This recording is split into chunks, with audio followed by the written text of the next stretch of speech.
अरे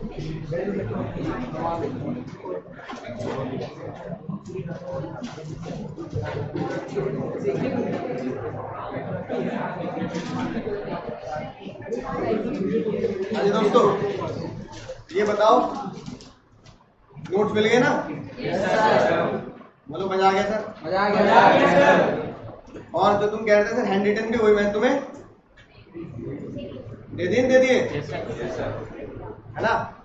तो कुछ हैंड रिटन नोट्स अपने बनाने, अपने बना के क्या होगा सर? हाँ, ठीक है, एग्जाम में आसानी होगी, अपने हाथ से लिखे हुए नोट्स को ज्यादा हम बेहतर तरीके से समझ सकते हैं ना। अब जरूरी नहीं है कि बिल्कुल वैसे डिटेल में लिखना है आपको। अब कैसे लिख सकते हो? शॉर्ट में लिख सकते हो, ठीक है। जो मैं नोट्स दे रहा हूँ आपको, उसको प्रिंट आउट निकालो, अपने शॉर्ट से बनाओ कि एग्जाम में मुझे याद बातें याद होनी चाहिए। हेडिंग तो याद होनी चाहिए, हेडिंग तो मैं याद करा दूंगा, सेक्शन भी आपको याद हो गए हैं, ठीक है ना। तो अब तक एक बार ओवरव्यू पढ़ लेते हैं कि भाई अब तक हमने जीवन में क्या सीख लिया। क्या सीखा जीवन में? जीवन एक संघर्ष है सर, है ना। सब मोह माया सर। ऋतिक रोशन क्या कहते हैं? खाली हाथ आएंगे, खाली हाथ जाएंगे, बस प्यार के मीठे तो बोल गुनगुनाएंगे, है ना। ठीक है भाई, पंखा बंद कर देना, ये बहुत ज्यादा है ना। अब बताओ, तो हमने क्या सीखा? सबसे पहले ये बताओ, लॉ क्या होता है तो पता लग गया आपको। हमारे देश में कितने तरह के लॉ होते हैं? एक क्रिमिनल लॉ और सिविल लॉ। हमारे कोर्ट में कौन सा है? Civil law. जब हम एलएलबी करेंगे तो क्रिमिनल लॉ पढ़ लेंगे, पर सिविल लॉ पढ़ना है। तो सिविल लॉ की बहुत सारी ब्रांचेस होती हैं जो हमारे कोर्स में डाली गई। उनमें से कुछ ब्रांचेस हमारे कोर्स में डाली गई। पहला चीज हमारी क्या होती है सर? कॉन्ट्रैक्ट। तो आपने कुछ बातें पढ़ रखी है पार्टनरशिप की, कुछ बातें पढ़ रखी है ना कंपनीज एक्ट की, है ना, राइट। जो अकाउंट से क्वेश्चन आप करते थे पार्टनरशिप कंपनीज एक्ट के, वो भी कहां से निकल के आया सर? सिविल लॉ से निकल के आया कि भाई इक्वल रेशियो बटना है, साइलेंट है तो हम फोरफीट कर सकते हैं कंपनी लॉ के हिसाब से, है ना।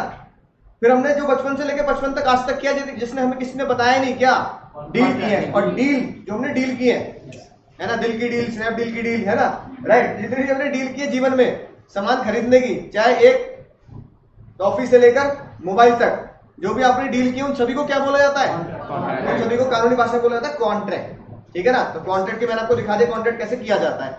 तो फिर हमने सबसे इंपॉर्टेंट चीज क्या सीखी सर? राजा रानी। हाँ, सबसे पहली इंपॉर्टेंट चीज हमने क्या सीखी? एक था राजा एक थी रानी। हाँ, एक था राजा एक थी रानी, दोनों मिले शुरू कहानी, ठीक है ना। एक था राजा एक थी रानी, दोनों मिले शुरू कहानी। ये सीखा नहीं सीखा हमने? Yes sir. तो सर सबसे पहले अगर मैं तुमसे बोलूं कॉन्ट्रैक्ट क्या होता है, तो आप बोलोगे sir agreement plus enforceability is equal to contract. ये तो मतलब कोई नशे में भी पूछ रहे हो तुमसे नींद के, तो भी तुम क्या करोगे? अब तो बता ही दोगे, है ना, राइट। एनफोर्सिबिलिटी आपको आम आदमी क्या बोलता है सर? सिग्नेचर। हाँ, आम आदमी एनफोर्सिबिलिटी को बोलता है सिग्नेचर। और जो एग्रीमेंट होता है वो किसी पेपर पे हो जाता है? तो क्या होता है सर? तो आप क्या बोलोगे? एक ऐसा स्टैम्प पेपर है ना जिसके ऊपर मैं कुछ बातें लिख देता हूं, वो क्या हो जाता है सर? वो एग्रीमेंट हो जाता है, ठीक है। उसके ऊपर मैं साइन कर देता हूं तो क्या हो जाता है? एनफोर्सिबिलिटी आ जाती है। और अगर किसी एग्रीमेंट पे मेरे सिग्नेचर हो जाए तो वो क्या हो जाएगा सर? कॉन्ट्रैक्ट हो जाएगा। इतनी बात जमती है? Yes sir. फिर लोगों का पेट नहीं भरा, पब्लिक ने क्या पूछा, बताओ एग्रीमेंट क्या होता है? एग्रीमेंट के लिए हमने गाना गाया, गा दो जरा, कौन सा गाना गाया? अरे दहलीज पे ना रहे, जो वादा किया वो जो वादा किया वो निभाना पड़ेगा, है कि नहीं बात? राइट। तो भैया जो वादा किया वो निभाना पड़ेगा, ठीक है। तो इसका मतलब जो एग्रीमेंट होता है वो क्या होता है? एक वादा होता है ना, वादा। वादे को क्या बोलते हैं? पक्का वादा, प्रॉमिस। इसे बचपन में हम बोलते थे क्या? मम्मी कसम। तो मम्मी कसम बड़े होकर क्या बन गया? पक्का वादा। वादा बन गया, ठीक है ना। वादे के साथ हम कुछ लेन देन जोड़ते थे, लेन देन। उस लेन देन को क्या बोलते हैं सर? है ना। ये फिलहाल अभी हम छोड़ सकते हैं क्योंकि हम पूरा चैप्टर पढ़ेंगे इसके बारे में, आ गया ना। तो इसके बारे में कोई स्ट्रेस लेना सर, क्या होता है, क्यों होता है, कैसे होता है, कोई घबराने वाली बात नहीं। फिर लोगों ने बोला मम्मी कसम वादा, है ना। उस वादे को मैं स्टैम्प पेपर पे लिख दूं तो वो क्या बनता है? एग्रीमेंट। स्टैम्प पेपर मैंने तुम्हें दिखा रखा है, दिखा रखा है ना, स्टैम्प पेपर है ना, उसमें क्या लिख दूंगा? हो जाएगा एग्रीमेंट। फिर लोगों का पेट नहीं भरा, पब्लिक क्या पूछ रही है? प्रॉमिस क्या होता है? हाँ, पब्लिक पूछ रही है सर वादा क्या होता है, मम्मी कसम क्या होती है? तो क्या होता है? मैंने तुम्हें एक बात बोली और तुम्हें वो बात अच्छी लगी, तुमने वो बात को एक्सेप्ट कर लिया, है ना। मैंने तुम्हें कुछ पूछा, है ना, कहना तो ठीक नहीं रहेगा, क्वेश्चन फॉर्म में करेंगे। तो मैंने तुमसे कुछ पूछा और तुमने उस पूछी बात पे क्या कर दिया, यस कर दिया, तो क्या बन जाता है, वादा। ठीक है, तो कहानी कहां से शुरू है, कहानी शुरू है एक्चुअली में यहां से। ये स्टेप नंबर 1 है हमारा, याद आ गई ना बात। तो तुमने अपने नोट्स में बना भी ली होगी। जी सर। ठीक है, तो सबसे पहली बात, मैंने किसी को कुछ बोला, मैंने तुमसे कुछ पूछा कि भैया मैं तुम्हें लॉ पढ़ाऊंगा इतनी फीस में, तुमने क्या बोला, यस। यानी मैंने तुम्हें सब कुछ बताया कि मैं ऐसा कुछ बात अंधेरे में नहीं रखी, सब कुछ बताया। ठीक है, तो तुमने क्या बोला, हाँ सर। जैसे मैंने तुम्हें एक बात पूछी, उसे कानूनी तौर पर बोला जाता है ऑफर। क्या बोला जाता है, ऑफर। तुमने उस बात पे क्या कर दिया, एक्सेप्ट। है ना, एक्सेप्टेंस दे दी, राइट। तो वो क्या हो गया, प्रॉमिस। प्रॉमिस है ना, प्रॉमिस बन गया। Yes, sir. तो मैंने कोई बात पूछी, तुमने हाँ कर दी, वो बन गया मेरी तरफ से वादा कि भैया ठीक है, मैं इस प्राइस पे तुम्हारे साथ एक काम करूंगा, इस फीस पर मैं तुम्हें ये पढ़ाऊंगा। तो मेरी तरफ से क्या बन गया, वो वादा। हाँ, वादा बन गया। उस वादे पर तुम्हें यकीन नहीं हो रहा कि अरे सर आप हमें पढ़ा दोगे, है कि नहीं बात, इतने सस्ते दाम में पढ़ा दोगे, तुम्हें यकीन नहीं हो रहा। तुमने कहा सर इस वादे को यकीन दिलाने के लिए क्या कर दो, इसमें लिख दो, स्टैम्प पेपर पे लिख दो। जैसे मैंने स्टैम्प पेपर पे लिख दिया, वो क्या बन गया, फिर भैया किसी चीज को स्टैम्प पेपर पे लिखने से सब कुछ, है ना, वो थोड़ी जाता है। स्टैम्प पेपर तो मैं लिख दूं कि भैया मुकेश अंबानी का घर एंटीला हमारा हो गया, मजा आ गया, तुम्हारा 7-8 हजार करोड़ का घर मिल गया तुम्हें, लेकिन छुपन छुपाई खेलो, अगले जन्म में मिलेंगे, 600 कमरे, है ना, राइट। छुप गए तो हम खुद ही छुप जाएंगे, कोई घर वाले मिलेंगे नहीं मेरा। तो क्या स्टैम्प पेपर लिखने से किसी की इजाजत किसी की हो जाएगी क्या, जब तक भैया मुकेश अंबानी उसमें साइन नहीं कर देंगे ना कि हाँ भाई ठीक है मैं इस बंदे को अपना घर देने के लिए तैयार हूँ, उस सिग्नेचर को क्या बोलते हैं, एनफोर्सिबिलिटी। तो क्या बन जाता है, कॉन्ट्रैक्ट। ये बात समझ आ गई। Yes, sir. फिर भैया एनफोर्सिबिलिटी की बात आती है ना। फिर हमने बोला अगर आज के बाद कोई भी हमसे पूछे भैया तेरे को कॉन्ट्रैक्ट आता है, उसे क्या बोलना है, अबे हट। है ना, आराम से बोलना है, Yes. आराम से। ठीक है, बहुत ही ज्यादा गुस्से में आज भाई, है ना। अब हेड बोलना नहीं बोलना, Yes, sir. तो अब हेड कैसे लिखना है, ए बी ई और हट का एच यहाँ आएगा, अबे हट। ठीक है, ये अबे हट कितना भी है, किसमें आता है सर, 2 में। हाँ, ये सब ब्रैकेट में होता है। और इन सब के साथ क्या कॉमन चीज जोड़ देते हैं, दो। यानी ये बन गया सेक्शन 2A, ये बन गया सेक्शन 2B, ये बन गया सेक्शन 2B, ये बन गया सेक्शन 2E और ये बन गया सेक्शन 2H, है ना। Yes, sir. तो भैया जो लोग कहते हैं कि सेक्शन याद नहीं होते, है ना, तो वो इन बच्चों से क्या कर सकते हैं, अब अबे हट। नहीं, अब वो तुमसे वो क्या कर सकते हैं, सीख सकते हैं, पढ़ सकते हैं कि भैया जो कह रहे हैं सेक्शन याद नहीं होते, भैया वो यहाँ पे आके बिल्कुल सेक्शन सीख सकते हैं, बच्चों को याद होते हैं। तुम्हें याद हो गए नहीं हो गया, अभी बताओ, जी सर। तो बताओ यार, मुझे प्रोनाउंस नहीं करेंगे। है कि नहीं बात। ठीक है, प्रोनाउंस करने के लिए बोलेंगे सब सेक्शन 2 सेक्शन 2, यानी आप ऐसे बोल दो सेक्शन ए और सब सेक्शन ए और सेक्शन 2 डिफाइंस ऑफर। ठीक है, कॉन्ट्रैक्ट क्या डिफाइन करता है, sub section H of section 2 defines contract. अब कॉन्ट्रैक्ट की दुनिया की सबसे छोटी डेफिनेशन है, जल्दी बोलो बिना देखे, अगले पूछ ले तो भी याद हो जाएगा सर, एग्रीमेंट एनफोर्सेबल। अब किसी चीज को घसीटूंगा, एनफोर्स करूंगा, कहां घसीटूंगा, कोर्ट में तो घसीटूंगा, तो कोर्ट को कोर्ट ना बोले क्या बोला गया, law. Agreement enforceable by law is contract. दुनिया की सबसे छोटी डेफिनेशन मात्र 3 शब्दों में खत्म, agreement enforceable by law is contract. ठीक है, सेक्शन 2H, है ना। वैसे सेक्शन 2H का मैंने दूसरा तरीका भी बताया था याद करने का। कॉन्ट्रैक्ट में कितने अल्फाबेट होते हैं, CONTRACT, यस सर। 8 होते हैं। ABCD में 8वां अल्फाबेट कौन सा है, S, तो ऐसे याद कर लो 2H। लेकिन मुझे पता अब हेड से तुम्हें अच्छी तरीके से याद हो चुका है, अब तुम्हें कभी गलती नहीं होगी, जिंदगी में कभी नहीं बोलोगे अब तुम, है कि नहीं बात। मैं तो कह रहा हूँ जिंदगी में कभी नहीं बोलोगे, मैं फाउंडेशन नहीं, मैं कह रहा हूँ जीवन में जब तुम्हारे बच्चे हो जाएंगे ना, सर LIC के तो। ठीक है, जब छोटा रंजीत आ जाएगा, है ना, जब छोटा छोटी, है ना, जो भी आ जाएंगे, उनके ही बच्चे आ जाएंगे, तो शायद तुम उन्हें पढ़ा दो कि भाई हमने ऐसे याद किया था और हमें आज तक याद है कि नहीं बात, राइट। तो यानी कि कुछ चीजें हमेशा याद रहती हैं, उनका एक तरीका होता है जिन्हें तुम्हें याद हो चुका है। ये गारंटी है मेरी, तुम देख लेना, चाहे तुम 5 साल बाद देख लेना, तुम्हें अब हेड याद ना आ जाए तो, है कि नहीं बात। अब राजा हो गया, रानी नाराज हुई, रानी ने बोला सर मुझे ये बता दो, सारी बातें राजा की करोगे, मेरे बारे में कौन बताएगा। तो रानी ने सिर्फ मात्र 2 बातें बताई। कितनी बातें बताई, 2 बातें। पहली बात क्या बोली रानी ने, पहली बात बोली जो पद्मावती मूवी दिखाई। रानी कौन थी, पद्मावती। तो पद्मावती ने क्या बोला था, आपकी इजाजत हाँ, आपकी इजाजत के बिना हम तो मर भी नहीं सकते। यानी आपकी इजाजत के बिना अगर हम मर नहीं सकते, तो आपकी इजाजत के बिना किसी को हम कोर्ट में कैसे भेज सकते हैं। मैं तो मरने की बात कर रहा हूँ, कोर्ट तो बहुत छोटी बात हो गई। तो जब भी हम कोर्ट में गाना गाएंगे, दहलीज पे तेरी रखे जो कदम, तो दहलीज पे कदम रखने से पहले किसकी इजाजत लेनी पड़ती है, रानी की, यानी कि एनफोर्सिबिलिटी चेक करनी पड़ती है। तो रानी ने बोला एनफोर्सिबिलिटी, कोर्ट में जाने लायक कोई एग्रीमेंट अगर बनेगा तो वो वही बनेगा जिसको रानी इजाजत देगी। तो पहली बात रानी ने बोली मैं उसी को इजाजत देंगे जो बात जो राजा बोलेगा। यानी कि अगर मैंने तुम्हें पढ़ाने का वादा किया है ना, मैं तुम्हें ये काम कर दूंगा, मैं तुम्हारे लिए कर दूंगा, तो सिर्फ वही काम करूँ, कुछ और नहीं करूंगा। एक बच्चे को मैंने बोला भाई तेरे 80 मार्क्स आ गए, मैं तेरे को 5100 रुपए दे दूंगा, तो मेरी इजाजत थोड़ी होगी उसके मार्क्स आ गए। वो कह रहा सर आपने कहा था मेरे इतने मार्क्स आएंगे, है ना, राइट, आपका फिर मेरा होगा, आपकी गाड़ी के टायर निकाल रहा हूं मैं, 4 टायर मेरे हो गए गाड़ी के, है कि नहीं? मतलब गाड़ी के टायर थोड़ी बोले, क्या बोला है? तो इसका मतलब तुम मुझे कोर्ट में क्या इन्फोर्स कर सकते हो? 5100 रुपए गाड़ी, 5100 रुपए तो हमने एग्रीमेंट में लिखे थे। तो रानी ने सबसे पहली बात बोली कि होश में रहना। होश में क्या? Enforceability by law. कोर्ट में कोई चीज अराइज होगी तो कहां से अराइज होगी? यानी enforceability arise only and only out of, यानी जो, यानी हिंदी में क्या बोलेंगे इसे? जो राजा वही चीज एनफोर्स होगी, जो एग्रीमेंट में बात लिखी होगी सिर्फ वही बात कोर्ट में जाएगी। पहली बात रानी ने बोली। और दूसरी बात तो धमाका कर दिया, भैया रात को बहुत डर लगा, मुझे नींद नहीं रात भर मुझे, क्योंकि जिस दिन मैं बालफर आंटी के बारे में पढ़ाता मुझे बहुत डर लगता है, पता नहीं ऊपर से उनकी आत्मा ना आ जाए, क्योंकि हर मैच में मुझे करना पड़ता है, उनके बारे में पढ़ाना पड़ता है, बुराई नहीं करनी पड़ती, पर मैं दिल से उनके साथ हूँ। दिल से तो हम सब उनके साथ है कि नहीं है? इमोशनल है ना, इमोशन के साथ है कि नहीं? आप खुद सोचो यार, एक अबला नारी बेचारी कहाँ पहुंच गई? इंग्लैंड। कहां से? श्रीलंका से। इंग्लैंड में बीमार हो गई, है ना, पति निकम्मा निकला उनका, ठीक है ना। उसने क्या बोला? मैं तुम्हें पैसे भेजा करूंगा, मैं तुम्हें पैसे भेजा करूंगा जब तुम ठीक ना हो जाए, 30 पाउंड, है ना। तो पति का नाम क्या था?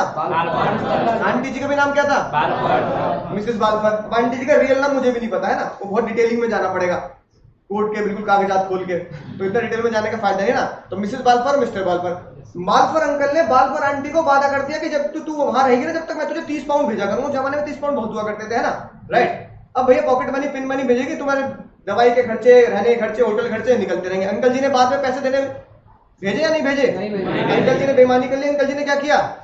पैसे नहीं भेजे। अब आंटी जी कहाँ बेचारी, कहाँ सड़क पे कटोरा लेके बैठी है?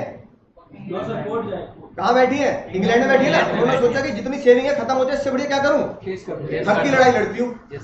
तो उन्होंने हक की लड़ाई लड़ी, इंग्लैंड के कोर्ट में केस किया अपने पति के ऊपर ही, कि भाई इन्होंने मुझसे वादा किया था, और वो खुद गवाही भी दी उन्होंने कि हाँ मैंने वादा किया था, मैं उसको पैसे भेजा करूंगा, लेकिन अब वो पैसे नहीं भेज रहे हैं।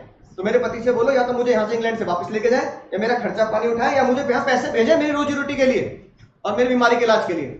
बात जब कोर्ट तक पहुंची तो आंटी जी को पैसे मिलने चाहिए थे, नहीं मिलने चाहिए? नहीं मिलने चाहिए थे, नहीं मिलने चाहिए थे? दिल से मिलने चाहिए थे, नहीं मिलने चाहिए था? मैं भी कह रहा हूँ, सॉरी बोल दो आंटी को, पर्दे हिल रहे भैया, आंटी ही बैठी होती है, आंटी को बैठने की होती है, आंटी ही उल्टी लटकी देख रही है। कौन कौन कह रहा नहीं मिलने चाहिए? कह रहा है ना। अब अंधेरा कर दूंगा तो थोड़ा दिख जाएगा, दिन में थोड़ा कम दिखती है आंटी, तो यही बैठी होती है आंटी, ऊपर हो सकता है यहाँ लटक रही हो, पंखा नहीं चल रहा इसके ऊपर ही सर के, है ना, राइट। तो भैया मिलने चाहिए, नहीं मिलने चाहिए? मिलने चाहिए। मैं भी तो कह रहा हूँ मिलने चाहिए, मैं हमेशा ये बोलता हूँ हर बैच में मिलने चाहिए, मिलने चाहिए, नहीं मिलने चाहिए? लेकिन दुश्मन कौन निकला? हाँ, दुश्मन निकला जज और कानून। दुश्मन कौन निकला? जज और कानून ने पता क्या बोला? एक ऐसे एग्रीमेंट जो घरेलू नेचर के होते हैं, जैसे पॉकेट मनी, अंकल जी जो आंटी जी को दे रहे हैं पॉकेट मनी तो थी, एक ऐसे एग्रीमेंट जो घरेलू नेचर के होते हैं, पॉकेट मनी। अब जैसे उसका बर्थडे था, उसने मुझे बुलाया पर मैं पहुंचा नहीं, तो क्या मेरे ऊपर केस हो जाना चाहिए? किसी का कल को बर्थडे आएगा, मुझे बुलाएगा, मैं पहुंचूंगा नहीं, तो क्या केस हो जाना चाहिए? नहीं ना, राइट। किसी के आसपास किसी की शादी हुई, तुम शादी में पहुंचे तो केस हो जाना चाहिए? नहीं ना। मम्मी ने बोला टेल्ली शाही पनीर बनाऊंगी, घर जाके निकले शाही टिंडे, टिंडे आम का अचार खाओ, रोटी मारो टका, तो मम्मी के ऊपर केस कर दोगे? नहीं ना। पापा ने पॉकेट मनी बढ़ाने का वादा किया, अरे मेरे लाल मेरा मुन्ना फाउंडेशन में आ गया, राइट, तेरे फाउंडेशन के पैसे मैं दूंगी, है ना। तो मम्मी बेचारे फाउंडेशन क्रीम, अरे वो लड़कियों के लिए आता है ना फाउंडेशन क्रीम, है ना, तो भैया फाउंडेशन के पैसे दे दिए। तो मम्मी ने बाद में पैसे बढ़ाने से मना कर दिया, पापा ने बाद में पॉकेट मनी बढ़ाने से मना कर दिया, तो पापा मम्मी के ऊपर केस कर दोगे? नहीं ना। जज साहब ने यही बोला, जज साहब ने बालफर आंटी से ये बोला, बालफर आंटी आप ये बताओ, अगर यही वादा पॉकेट मनी का कौन करता? मम्मी पापा करते, तो आ जाती कोर्ट? नहीं आती। क्यों? क्योंकि हमारा छोटा दिमाग है ना पीछे, नाना पाटेकर अच्छा अच्छा है, बहुत अच्छा है, अच्छा है, बहुत अच्छा है, दिमाग में डाल ले अपने, नहीं बात। तो जो तुम्हारा छोटा दिमाग है ना, छोटे दिमाग में भी, सबकॉन्शियस माइंड में भी, सबकॉन्शियस माइंड में जो हम बातें सुनते हैं उसे हम बोलते हैं प्रिज्यूम करना। क्या बोलते हैं? हमारा सबकॉन्शियस माइंड भी ये प्रिज्यूम नहीं करता कि मैं पापा के मम्मी के ऊपर केस कर दूंगा। तो जज साहब ने बोला जब कोई घरेलू टाइप के एग्रीमेंट करता है, घरेलू टाइप के समझ गए ना, कि पापा ने पॉकेट मनी का वादा किया, तो हमारा सबकॉन्शियस माइंड, हमारा छोटा दिमाग भी कभी भी ये नहीं सोचता कि पापा ने मुझे पैसे नहीं दिए तो मैं क्या करूंगा, पापा के ऊपर केस करूंगा। यानी जब आपके अंतरात्मा कभी सोच ही नहीं कि केस करूंगा। बस फर्क क्या है, पापा की जगह कौन है? पापा की जगह बेचारा हंसता हुआ बैंड है, फादर की जगह कौन है? हंसता हुआ बैंड है कि नहीं बात? तो हंसते हुए बैंड की बैंड बजा दोगे क्या? नहीं ना। तो जज साहब ने कहा सोशल नेचर के एग्रीमेंट, कौन से agreement? Social nature. Pocket money, पापा का पॉकेट मनी बढ़ाना, पापा का वादा करना, ठीक है, हस्बैंड का वादा करना, किसी को बर्थडे में बुलाना उसका ना आना, शादी में बुलाना उसका ना आना, तुम डेट पे पहुंचे वो ना आई और तुमने गाना गाते करके वादा क्यों ना आई, है कि नहीं बात? राइट। तो केस कर दोगे उसके ऊपर, है कि नहीं बात? तो भैया ऐसे इन चीजों पर केस नहीं हो सकता, ठीक है, राइट। मम्मी ने वादा किया कि तेरे को बर्थडे पे दिला देंगे, नहीं दिलाया। पापा ने वादा किया तुझे बाइक दिलाऊंगा, चिंता मत कर, अब तू बाइक से जाया करियो, ठीक है, राइट। बाइक इतने सपने सजा लिए, पता नहीं कौन से, ये वाली बाइक ले लूंगा, वो ले लूंगा, हार्ली डेविडसन ले लूंगा, ठीक है ना, हाँ केटीएम ले लूंगा। बाइक आ गई नॉर्मल सी स्प्लेंडर, कह रहा मैं नहीं ले रहा, मैं हीरो होंडा आ गई, हीरो होंडा, ठीक है। तो भैया पापा आपने ये बोला था, वो बोला था, पापा ने कहते तो केस नहीं कर सकते। तो ये बात, सॉरी आंटी, है ना, बात पर आंटी को सॉरी करके बोलनी पड़ती है कि सोशल एग्रीमेंट कोर्ट में, अब तो कोई डाउट नहीं होगा ना, सोशल एग्रीमेंट कोर्ट में नहीं जाती। बात किस केस में निकल के आई? तो इसका मतलब जो एग्रीमेंट होंगे वो कौन से होंगे? बिजनेस या commercial. Only and only business और commercial agreement enforceable by law. तो रानी ने दूसरी बात क्या बताई? Social agreement are not enforceable by law. Social agreement के एग्जांपल याद रहेंगे? बोलना जरा, पॉकेट मनी, बर्थडे, शादी इनविटेशन, पॉकेट मनी बढ़ाना, पिन मनी, है ना, वो पॉकेट मनी पिन मनी बढ़ाना, पिताजी का बेटे से किसी भी तरह का वादा कर देना। तो हमने केस किया जो आपके सी एग्जाम में आया कि पिताजी ने बोला, याद आ गया पिछली क्लास में, इसमें मैंने बताया लिखना भी कैसे एग्जाम में, पिताजी ने बोला अगर तेरा फाउंडेशन का एग्जाम क्लियर हो गया मैं तुझे ₹1,00,000 दूंगा। बच्चे ने अपने लिए पढ़ाई नहीं करी, ₹1,00,000 के लिए पढ़ाई कर ली और क्लियर हो गया। पापा ने बातें मना कर दिया, अरे ये तो मैंने ऐसी बोल दी थी बात, है ना, राइट, ताकि तुझे मोटिवेट करने के लिए तू पढ़ता रहे। अब बालक पास हो गया, बालक कह रहा है पापा मैं लॉ पढ़ाऊं, फाउंडेशन पढ़ाऊं, मैं पास हो गया, मैं आपके ऊपर केस करूं। केस कर सकता है क्या? केस कर भी दे तो वो क्या है, बस जैसे गाना गाओगे दहलीज पे तेरे रखे जो कदम, क्या दहलीज पार कर पाएगा? पापा का बेटे को वादा करना कि तेरे को ₹1,00,000 दे दूंगा तेरे बर्थडे पर, तेरे एग्जाम पास होने पर, तो ये सब क्या है? सोशल एग्रीमेंट है। इसका रीजन क्या दिया बताओ जज साहब ने? Legal obligation. हाँ, सिंपल जो मुझे एग्जाम में लिखना है 101% लिखना है क्या? In social agreement it is presume, हमारा छोटा दिमाग ये प्रिज्यूम करता है कि सोशल एग्रीमेंट में कोई लीगल ऑब्लिगेशन नहीं होती और हम किसी के ऊपर केस नहीं कर सकते। In social agreement it is always presume that party does not intend to create legal relation. एक पार्टी दूसरे पार्टी के साथ, पापा बच्चे के साथ, मम्मी बेटे के साथ, हस्बैंड वाइफ के साथ, भाई के साथ, भाई बहन के साथ, एक दूसरे के साथ, परिवार वाले, है ना, शादी में बुलाने वाले, बर्थडे में बुलाने वाले, ये प्रिज्यूम करते हैं कि हम कोई लीगल रिलेशन मेंटेन नहीं कर रहे। हम कौन सा रिलेशन मेंटेन कर रहे हैं? प्यार मोहब्बत दोस्ती का रिलेशन मेंटेन कर रहे हैं। और इसका उल्टा अगर बिजनेस एग्रीमेंट है तो उसमें क्या प्रिज्यूम करते हैं कि जब भी मैं आपके साथ कोई बिजनेस एग्रीमेंट करूंगा, बिजनेस ट्रांजैक्शन करूंगा, कमर्शियल ट्रांजैक्शन करूंगा, जैसे तुम्हारी मेरी कमर्शियल ट्रांजैक्शन है ना, मैं तो पढ़ाऊंगा, तुम मुझे फीस दोगे, तुमने फीस एडवांस दे दी, तो तुमने सोचा तो होगा कभी ना कभी, अगर कोई बोल दे कि भैया, है ना, सर तो निकल लेगा भैया, फिर ना दिखेंगे फीस लेके निकल लिए, है कि नहीं बात? तो तुम क्या सोचोगे दिमाग में? सिवाय इसके कोचिंग के नीचे मिल जाएंगे, एक बार देख लेंगे, ऐसी बातें नहीं करनी भाई, है ना, क्योंकि हम क्या पढ़ रहे हैं? सिविल लॉ, सब पे लोगों का लॉ। इसके अलावा की कोचिंग के नीचे मिल जाएंगे, देख लेंगे उन्हें, है ना। इसके अलावा क्या होगा? हाँ, तो आप क्या करोगे? लड़ोगे किसके लिए? किस पढ़ाने लिए तो पैसे दे दो या पढ़ाओ कंपनसेशन दो। तो इसका मतलब क्या, तुम्हारा मेरा कमर्शियल एग्रीमेंट है, तभी तो तुम्हारे दिमाग में बात आ सकती है कि अगर मैंने पढ़ाया नहीं तो तुम मेरे ऊपर केस या मुझसे लड़ सकते हो लीगली, सर पैसा रिफंड कर दो, नहीं पढ़ा रहे तो। जमते कि नहीं जमती बात? जमते कि जमते रिवाइज हो गया। अगर तुम्हें ये बेस पक्का हो गया, तुम्हारा ये बेस पक्का हो गया, तो आगे आने वाले सारे चैप्टर क्या है? बिल्कुल आसान है। क्योंकि मुझे भाई एक बात बताओ, 13 की टेबल तो आज तक याद नहीं है हमें, लेकिन 2 की टेबल भी बालक को तभी याद होगी जब वो 1 2 3 तो सीख ले, तो जब तक लॉ का बेसिक नहीं सीखेंगे, तब तक लॉ की ऊंचाई हो गए, तब तक तैरना सीखेंगे, गहराई में कैसे जाओगे, है ना। तो पानी में उतरना सीखना है, पहले पानी में उतरोगे तभी तो तैरोगे। अभी तो मैं पानी में नहीं उतरा, अभी तो मुझे डर लग रहा पानी से ही, ठीक है। स्विमिंग आती है नहीं आती, है ना। कुछ बच्चों को आते हो तो शुरू में कितना मुश्किल, और जिनको नहीं आती उनको बहुत मुश्किल लगता होगा, क्या डूब ना जाए, ठीक है। तो भैया पहले पानी में उतर गए, अब आप पानी में उतर चुके हो, सोच चुके हो स्विमिंग सीखनी है कि क्या होने वाला है, और वो आसानी से सीखी जा सकती है, तुम्हारे दिमाग में बेसिक है। अब बताओ किसी को डाउट है इसमें, कोई नया वाला को तो पूछना चाहता हो, कोई डाउट है तो ये बेसिक था हमारा, ठीक है, राइट। इस बेसिक में हमने ये बातें पढ़ी, एग्रीमेंट और एनफोर्सिबिलिटी। पहला जिंदगी का पहला केस कौन सा है हमारा, और ये कहानी पता है कब की है, 1919 की। हालांकि बस केस का नाम याद रखना है, ईयर याद रखने की जरूरत नहीं, वो तो पहला केस होता है तो भाई बता देगी हाँ भाई 100 साल पहले, यानी 100 साल पुरानी कहानी आज तक हम क्या है पढ़ते आए, और 100 साल बाद भी बिल्कुल सिखाने की तरह। 100 साल पहले मुझे तुमसे प्यार था, आज भी और 100 साल बाद भी रहेगा, लॉ उसी तरह होता है, ठीक है, समझ आ गई बात। तो सर इतना हम पढ़ चुके हैं बहुत शानदार तरीके से, ये बिल्कुल डिटेल में हमने बातें पढ़ी।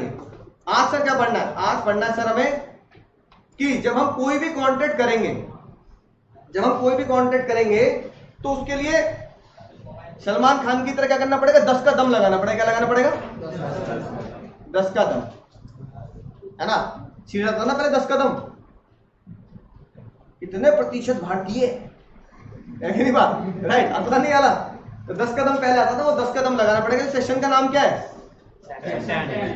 सेक्शन 10 सेक्शन का नाम है ना, राइट। कि कुछ चीजें तो उसमें सेक्शन 10 में दी गई हैं, कुछ चीजें नॉर्मल ऐसी लॉ में दी गई हैं। तो अगर आप लिख भी दोगे एज पर सेक्शन 10 तो गलत नहीं, आप ये मानो सारी चीजें किसमें लिखी है, सेक्शन 10 में लिखी है।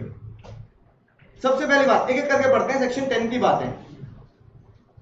सेक्शन 10 ये बोलता है अगर आपको कभी भी कॉन्ट्रैक्ट बनाना होगा तो ये सारी की सारी चीजें क्या होनी चाहिए, ये सारी की सारी चीजें बहुत एसेंशियल है, सारी की सारी चीजें उस कॉन्ट्रैक्ट के अंदर मौजूद होनी चाहिए, आपकी बातों के अंदर मौजूद होनी चाहिए, आपके एग्रीमेंट में लिखी होनी चाहिए।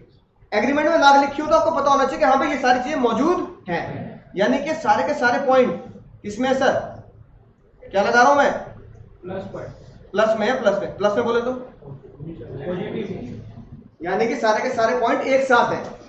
ये सारे के सारे पता क्या गाना गाते हैं, जन्मों के साथ ही हम, हाँ बहुत बढ़िया। अरे अब तुम्हारे फॉर्म में, अब दीदी लोग भी फॉर्म में आने धीरे धीरे, ठीक है। जन्मों के साथ ही हम साथ, यानी अगर ये गाना गा रहे हैं जन्मों के साथ ही हम साथ साथ हैं, तो इसका मतलब क्या है, इन 10 में से अगर एक भी चीज रह गई तो उसका रिजल्ट क्या होगा, क्या खत्म, खत्म। ये होता क्या खत्म, यानी कि फिर वो वैलिड एग्रीमेंट या वैलिड कॉन्ट्रैक्ट, फिर वो कोर्ट में जाए, रानी क्या बोल देगी, दहलीज पे तेरी रखे जो कदम वापस लौट जाओ, उस दहलीज से क्या कर जा, वापस लौट जाओ।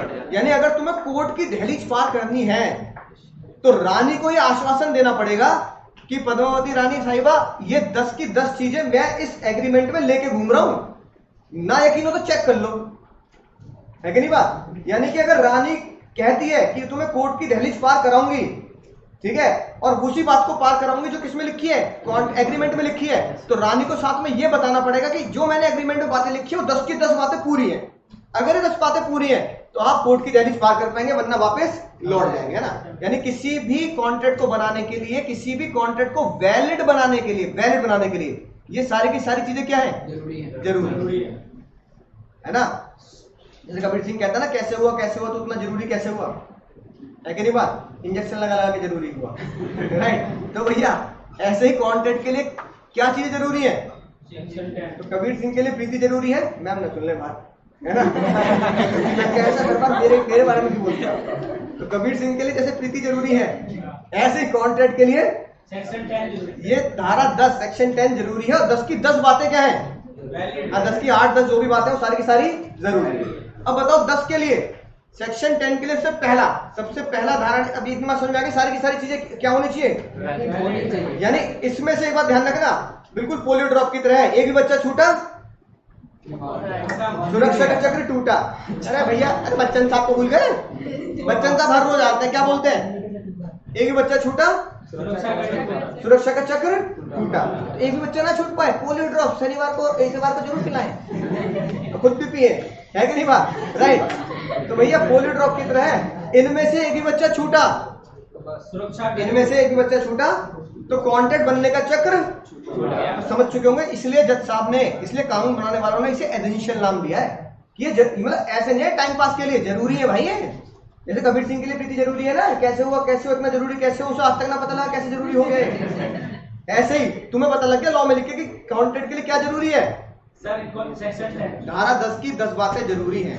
सबसे पहली बात सेक्शन 10 ने बोली कि जब भी हम किसी कॉन्ट्रैक्ट को बनाएंगे, है ना, क्या करना पड़ेगा, ऑफर एंड एक्सेप्टेंस। अब ये बताओ, अभी पढ़ाया तुम्हें मैंने, कॉन्ट्रैक्ट की शुरुआत कहां से होती है, मैं ऑफर करूंगा, तुम एक्सेप्ट करोगे, एक्सेप्ट करते हुए मेरी तरफ से क्या बन जाएगा, वादा बन जाएगा। मुझे पता है तुम्हें उस वादे पे क्या नहीं है, यकीन नहीं है। मैं उस वादे के लिए कहूँ मम्मी कसम खा रहा हूं मैं ये काम पूरा करूंगा, तुम्हें जब भी यकीन नहीं है तो तुम क्या बोलोगे, लिख दो सर। इसलिए हमारे देश में एक बात चलती है, क्या लिख के दूं, क्या सुना नहीं सुना, राइट। इसलिए हमारे देश में कहते हैं कि किसी को यकीन नहीं हो तो लोग क्या बोलते हैं, भाई लिख के ले ले, तुझे मेरी बात पे यकीन नहीं है तो लिख के ले लेना। तो लिख के लेने का मतलब क्या होता है कि मैं स्टैम्प पेपर पे बात लिख के दे दूंगा कि अगर मैं ये बात पूरी ना कर पाऊं मेरे ऊपर केस कर दियो। इसलिए हमने कभी फिल्मों में, आसपास दोस्तों में, मम्मी पापा में या कहीं रिश्तेदारों में सुन लिया होगा, भाई यकीन ना हो तो लिख के ले ले मुझसे। तो लिख के लेने का मतलब यही होता है कि मेरे कहने पर, मेरे वादे पे यकीन ना हो तो उसे लिखवा ले। मैंने कहा ठीक है बिल्कुल यकीन नहीं, लिख के दे दे। अब लिख के कहां देंगे, उसे हम क्या बोलेंगे, एग्रीमेंट। एग्रीमेंट में तुम क्या कर दोगे, साइन, क्या बन जाएगा, एनफोर्सिबिलिटी है कॉन्ट्रैक्ट। तो यानी किसी भी कॉन्ट्रैक्ट को बनाने के लिए सबसे पहली जरूरी चीज क्या है, तो अपने नोट्स का chapter number 2 offer and acceptance है, पूरा लंबा चौड़ा टॉपिक है कि नहीं बात, क्या है चैप्टर नंबर 2, पूरे कॉन्ट्रैक्ट का सबसे बड़ा चैप्टर क्या है, तो कौन सा चैप्टर है, चैप्टर नंबर 2, यूनिट 2 नहीं, चैप्टर नंबर 2 जो मैंने नोट दिया तुम्हें, है ना, ऐसे के रूप में, हाँ यूनिट 2 भी हो सकती है ना, राइट। तो देखो ए ने ऑफर करी बाइक 50,000 की, बी ने पॉजिटिवली रिस्पॉन्स कर दिया, एक ऑफर बी ने क्या कर दिया, एक्सेप्ट कर दिया। ऑफर व्हेन एक्सेप्टेड क्या बन जाता है, promise. Offer when accepted becomes promise. Offer का section 2 A, accepted section 2 B, promise section 2 B, agreement section 2 B. Enforceability का सेक्शन नहीं, एनफोर्सिबिलिटी का केस है बालफन वर्सेस बालफन, और कॉन्ट्रैक्ट का सेक्शन 2 एच, अबे एच है ना, अबे एच, ये होगी बात। दूसरी बात सर, पहली बात समझ में आ गई सर। दूसरी बात, किसी भी कॉन्ट्रैक्ट को बनाने की दूसरी सबसे जरूरी चीज पता क्या है, नाना पाटेकर। Yes sir. नाना पाटेकर बोलता हूँ, तुम्हारा छोटा दिमाग बहुत अच्छा, अच्छा आ गए मेरी मौत का तमाशा देखने, आ जाओ, है कि नहीं बात, राइट। तो भैया नाना पाटेकर सबसे जरूरी है। नाना पाटेकर ने बोला तुम्हारा सबकॉन्शियस माइंड किसी बात को एक्सेप्ट कर रहा है नहीं कर रहा। जैसे साहब ने पता क्या बोला, तुम्हारा सबकॉन्शियस माइंड अगर ये जानता है कि मैं लीगल रिलेशन मेंटेन कर रहा हूं, इसका मतलब तुम किसकी तरफ बढ़ रहे हो, कॉन्ट्रैक्ट की तरफ। अगर तुम्हारा सबकॉन्शियस माइंड और तुम्हारी प्रिजम्पशन ये जानती है कि मैं लीगल रिलेशन मेंटेन नहीं कर रहा, इसका मतलब तुम कौन से एग्रीमेंट की तरफ बढ़ रहे हो, सोशल।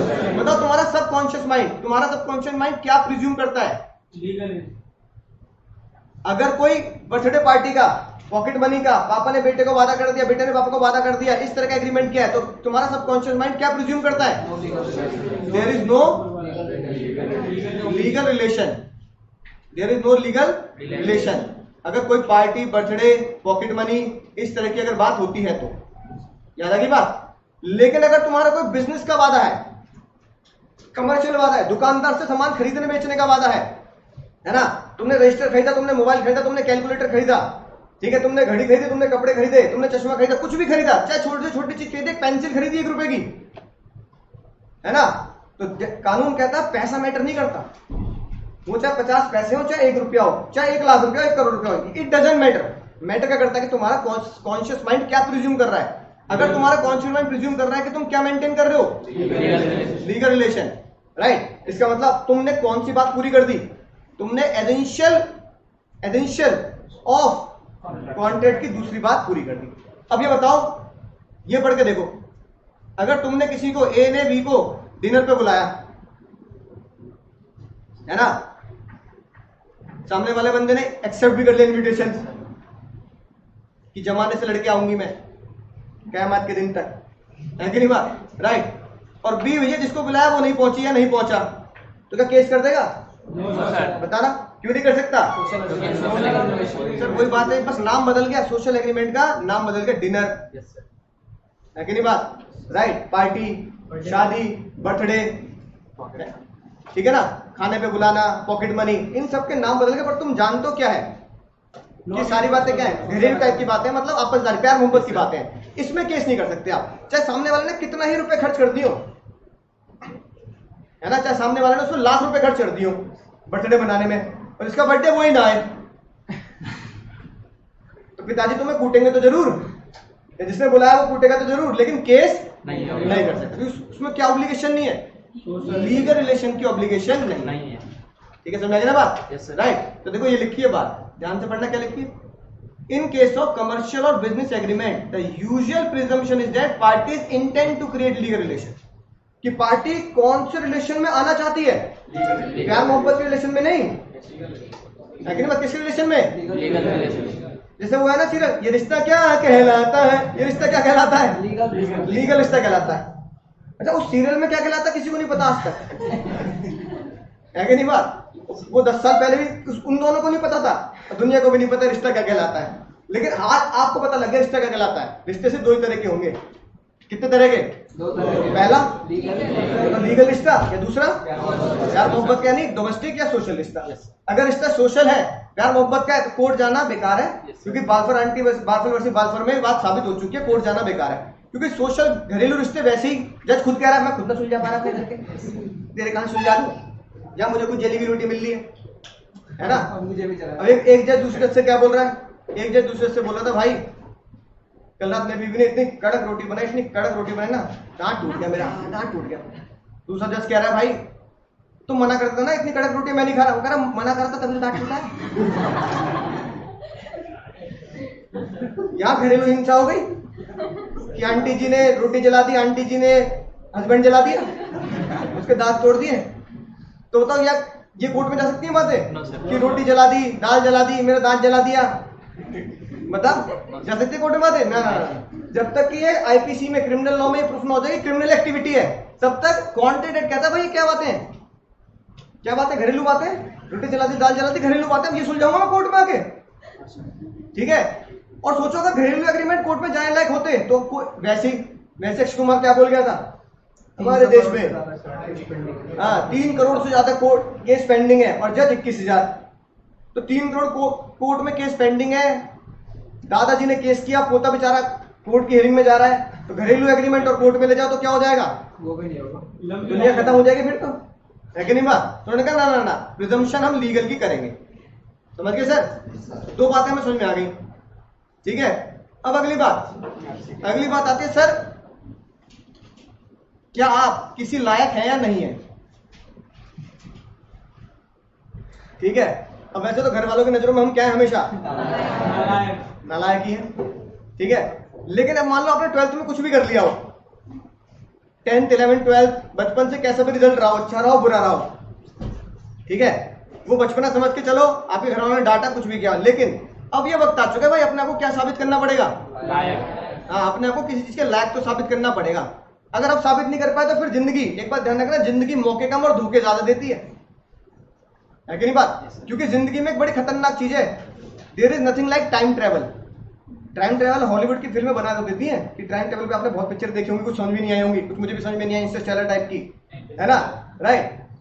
लेकिन टाइम ट्रेवल प्रैक्टिकल लाइफ में क्या नहीं है, एप्लीकेबल नहीं है, कि तुम्हें लगे कि मैं, जब ये वर्ड बोलते हैं ना काश यार मैं ऐसा कर लेता, वो काश वो अफसोस दिखाता है जो आपने सही समय पर अपने आप को सही प्रोडक्टिव काम के लिए नहीं लगाया, राइट। अगर आप आज ये कहते हैं काश मैं फरवरी में ये पढ़ लेता, काश मैं पार्टनरशिप का ये वाला चैप्टर मैं जनवरी में पढ़ लेता तो मैं एग्जाम में ये वाला क्वेश्चन अच्छे सॉल्व कर लेता, या काश मैं उस एग्जाम वाले दिन ये चैप्टर रिवाइज कर लेता, या इकोनॉमिक्स में ये पढ़ लेता, ठीक है। वो काश रह जाता है, यानी आप कर लेता, पर क्या टाइम ट्रैवल करके वापस जा सकते हो? क्या मार्च और फरवरी अगर तुम्हारी जिंदगी से निकल गई तो वो मेरी जिंदगी से भी निकल गई और तुम्हारी और मेरी जिंदगी में कभी लौट कर नहीं आएगी। बड़ी अजीब सी दुनिया है, हम हर चीज को ठीक कर सकते हैं, अपने पैसा खो दिए कमा सकते हैं, है कि नहीं बात, राइट। आप बीमार हो गए, हेल्थ थोड़ी सी खराब हो गया, उसको रीगेन कर सकते हैं, ठीक है। आपके कपड़े खो गए आप नहीं ले सकते, आपका मोबाइल खो गया आप नहीं ले सकते हैं, लेकिन आपका वक्त खो गया नहीं आएगा, इसलिए वक्त सबसे बड़ी एसेट होती है। हम अकाउंट्स में उसे एसेट साइड में लिखते नहीं है, पर वक्त क्या है, सबसे बड़ी एसेट है, क्योंकि वक्त एक ऐसी एसेट है, बाकी अकाउंटिंग एसेट ऐसी एसेट है जिन्हें खोने के बाद आप क्या कर सकते हो, रीबिल्ड कर सकते हो, रीगेन कर सकते हो, रीपरचेज कर सकते हो। वक्त एक ऐसी एसेट है जिसे खोने के बाद ना वो रीबिल्ड हो सकती, ना वो रीपरचेज हो सकती है कि नहीं बात? ठीक है, अगर तुमने अपना 10वां बर्थडे बना लिया तो जिंदगी में 10th बर्थडे नहीं आएगा, 50वां आ सकता है, 100वां आ सकता है, लेकिन 10वां नहीं आएगा। ठीक है, तो ये बात ध्यान रखना। अब तुमने अपने लायक होने के लिए जो वक्त खो दिया वो वापस नहीं आएगा, लेकिन लायक बनने के लिए जो वक्त है उसे काश में नहीं बदलना, इसमें नहीं बदलना। काश मैं बोर्ड होते ही यार ये पढ़ लेता, काश मेरे एग्जाम नवंबर में मई में है ना, मेरे एग्जाम अगर मैं इस समय पे होता तो मैं ये पढ़ लेता। काश अगर वर्ड लगा रहे हो ना अपने जीवन में, यार थोड़ा टाइम और मिल जाता है। कुछ बच्चे कहते हैं यार एग्जाम आ गए, 2 दिन और मिल जाते ना, तबाही मचा देता मैं, तबाही। तो भाई जब 2 महीने और 200 दिन मिले थे तब तो तूने ना मचाई तबाही। अब तेरा परसों पेपर है, तू क्या बोल रहा है? जैसे कल पेपर है ना, फाउंडेशन वाले बच्चों का, बोर्ड वाले बच्चों का, 10 के बोर्ड चला ना, इस तरह के कुछ पेपर होते बच्चों के, तो तबाही मचा देते वो। तो भाई पूरे साल तो तूने ना मचाई तबाही, पूरे साल तबाही खुद की मचाई, अपना टाइम वेस्ट करके। तो भैया ये बात ध्यान रखना, हमें लगता है ऐसा है कि हमारे पास इतने महीने बचे हैं, पर समय बहुत तेजी से निकल रहा है। निकलता नहीं है, निकल रहा है। तुम्हें पता ही नहीं तुम जिंदगी में कब स्कूलिंग खत्म कर दी, पता ही नहीं लगा तुम्हें। और तुम्हें पता ही नहीं लगेगा कि कब तुम्हारे ये वाले फाउंडेशन के एग्जाम भी आ जाएंगे, तुम्हें पता ही नहीं लगेगा। तुम्हें लगेगा अभी तो क्लास छूटा है, तो मजे मजे में फिल्में देख रहे थे हम, अक्षय कुमार, ये वो, नाना पाटेकर, सनी देओल है, एकदम से। सच कह रहा हूं मैं, सच कह रहा हूं मैं, ये बात है कि नहीं? और खासकर आखिरी का महीने जब पेपर होता पता नहीं लगता कब निकल गया। बोर्ड्स को चेक कर लो अपने, पता लगा मार्च अप्रैल कब निकल गई, है कि नहीं बात? राइट, पता ही नहीं लगता। तो बस इसलिए ये बात ध्यान रखना, समय की बर्बादी और समय जो एसेट्स है उसको बर्बाद करोगे तो जीवन में बैलेंस शीट कभी भी इक्वल भी नहीं होगी, शायद बैलेंस शीट कभी स्टेबल भी नहीं होगी, है कि नहीं बात? राइट, इसलिए समय बर्बाद मत करना, क्योंकि बीता हुआ वक्त वापस नहीं आता। देखो कहते हैं ना, मुंह से बोले हुए शब्द तीर से निकला कमान, वापस नहीं आता। इसमें तीसरी चीज, मुंह से बोले हुए शब्द तीर से निकला कमान, हाँ, कमान से निकला तीर, और बीता हुआ वक्त। ठीक है, तो भैया एक बात ध्यान रखना, टाइम वेस्टेड, आज ही लिख लो ये सत्संग की बात, time wasted came not back. जो आपने समय वेस्ट कर दिया ना वो वापस नहीं आएगा। जो समय आपने अच्छा निकाल दिया, अब क्लास में आ रहे हो, पढ़ रहे हो, तो क्या ये वक्त मुझे वापस चाहिए? नहीं चाहिए, क्योंकि मैंने वो क्या किया है, अच्छे से यूटिलाइज किया है कि नहीं बात? जिस वक्त में आपने एंजॉय कर लिया उसे वापस की जरूरत क्या है? उसको तो मैंने अच्छे से जी लिया ना। लेकिन जो वक्त मैंने वेस्ट कर दिया, अफसोस और काश उसी में होता है। तो टाइम वेस्ट नहीं करना, एक एक पल, एक एक मिनट कीमती है तुम्हारा, चाहे वो क्लास का हो, चाहे वो घर जाके हो, चाहे वो तुम्हारी जर्नी का हो, पूरे सीए जर्नी का हो। एक एक वक्त कीमती, क्योंकि एक एक वक्त आपके नंबरों को क्या करता है, डिसाइड करता है। उस ऐसे कोर्स में जिस कोर्स में रिजल्ट क्या होता है, 15 से 20% रहता है उस कोर्स में, है कि नहीं बात? राइट, 12th में तो 99.999% वही निकम्मा बेचारा बालक फेल होता है जिसने ठानी होती है मैं फेल होकर दिखाऊंगा। दुनिया जो कर नहीं सकती मैं करके दिखाऊंगा। बोर्ड में वो फेल होते हैं, वरना 33 तो स्कूल वाले भी दे देते हैं, है कि नहीं बात? बोर्ड भी कहता है चल 33 नंबर चाहिए, पास हो जाएगा। कंपार्टमेंट, ठीक है, ग्रेस, ठीक है, वहां मुश्किल है फेल होना, और जहां मुश्किल हो थोड़ा पास होना, वहां टाइम की एक कीमत है। तो अगर आपको लगता है कि भैया मेरे घर वाले अभी भी मुझ पर शक करते हैं कि भैया ये नालायक है, तो उन्हें क्या प्रूफ करने का वक्त आ चुका है? उन पड़ोसियों को क्या प्रूफ करने का वक्त आ चुका है? और उन रिश्तेदारों को भी प्रूफ करने का वक्त आ चुका है जो ये मान के बैठे हैं कि इसकी बस की कुछ नहीं है। ठीक है, और वो प्रूफ पता कैसे होगा? जब आप समय की कीमत को जानोगे। अगर आप समय वेस्ट कर रहे हो फेसबुक पे, इंस्टाग्राम में, रील बनाने में, तो जिंदगी तुम्हारी रील बना देगी। क्योंकि मेरी एक बात ध्यान रखना, जिंदगी मौके कम, ठीक है ना, जिंदगी मौके कम और धोखे ज्यादा देती है। तो रील बनाना, अंगूठा चलाना, टाइम पास करने से क्या होगा? मोबाइल में कुछ पढ़ने के लिए अंगूठा चला रहे हो, स्क्रॉल कर रहे हो तो बहुत अच्छी बात है, लेकिन टाइम पास करने के लिए कर रहे हो तो मेरी बस ये वाला सत्संग याद रखना, वेस्ट किया हुआ वक्त, ये लिख लिया नहीं लिख लिया? अपनी लॉ की कॉपी के सबसे पहले पेज पे बड़ा बड़ा लिखो कैपिटल लेटर में, time wasted came not back. जिंदगी में तुम हर चीज पालोगे लेकिन समय नहीं पा सकते। ठीक है, तुम्हारी जेब में, तुम्हारी पॉकेट में कुछ पैसे थे, खो गए, कोई टेंशन वाली बात नहीं, कमा लोगे तुम, है कि नहीं बात? तुम्हारा बहुत चाहिए था पर्सनल मोबाइल था, बहुत खूबसूरत मोबाइल था, टूट गया, कोई बात नहीं, तुम इससे बेहतर मोबाइल पालोगे।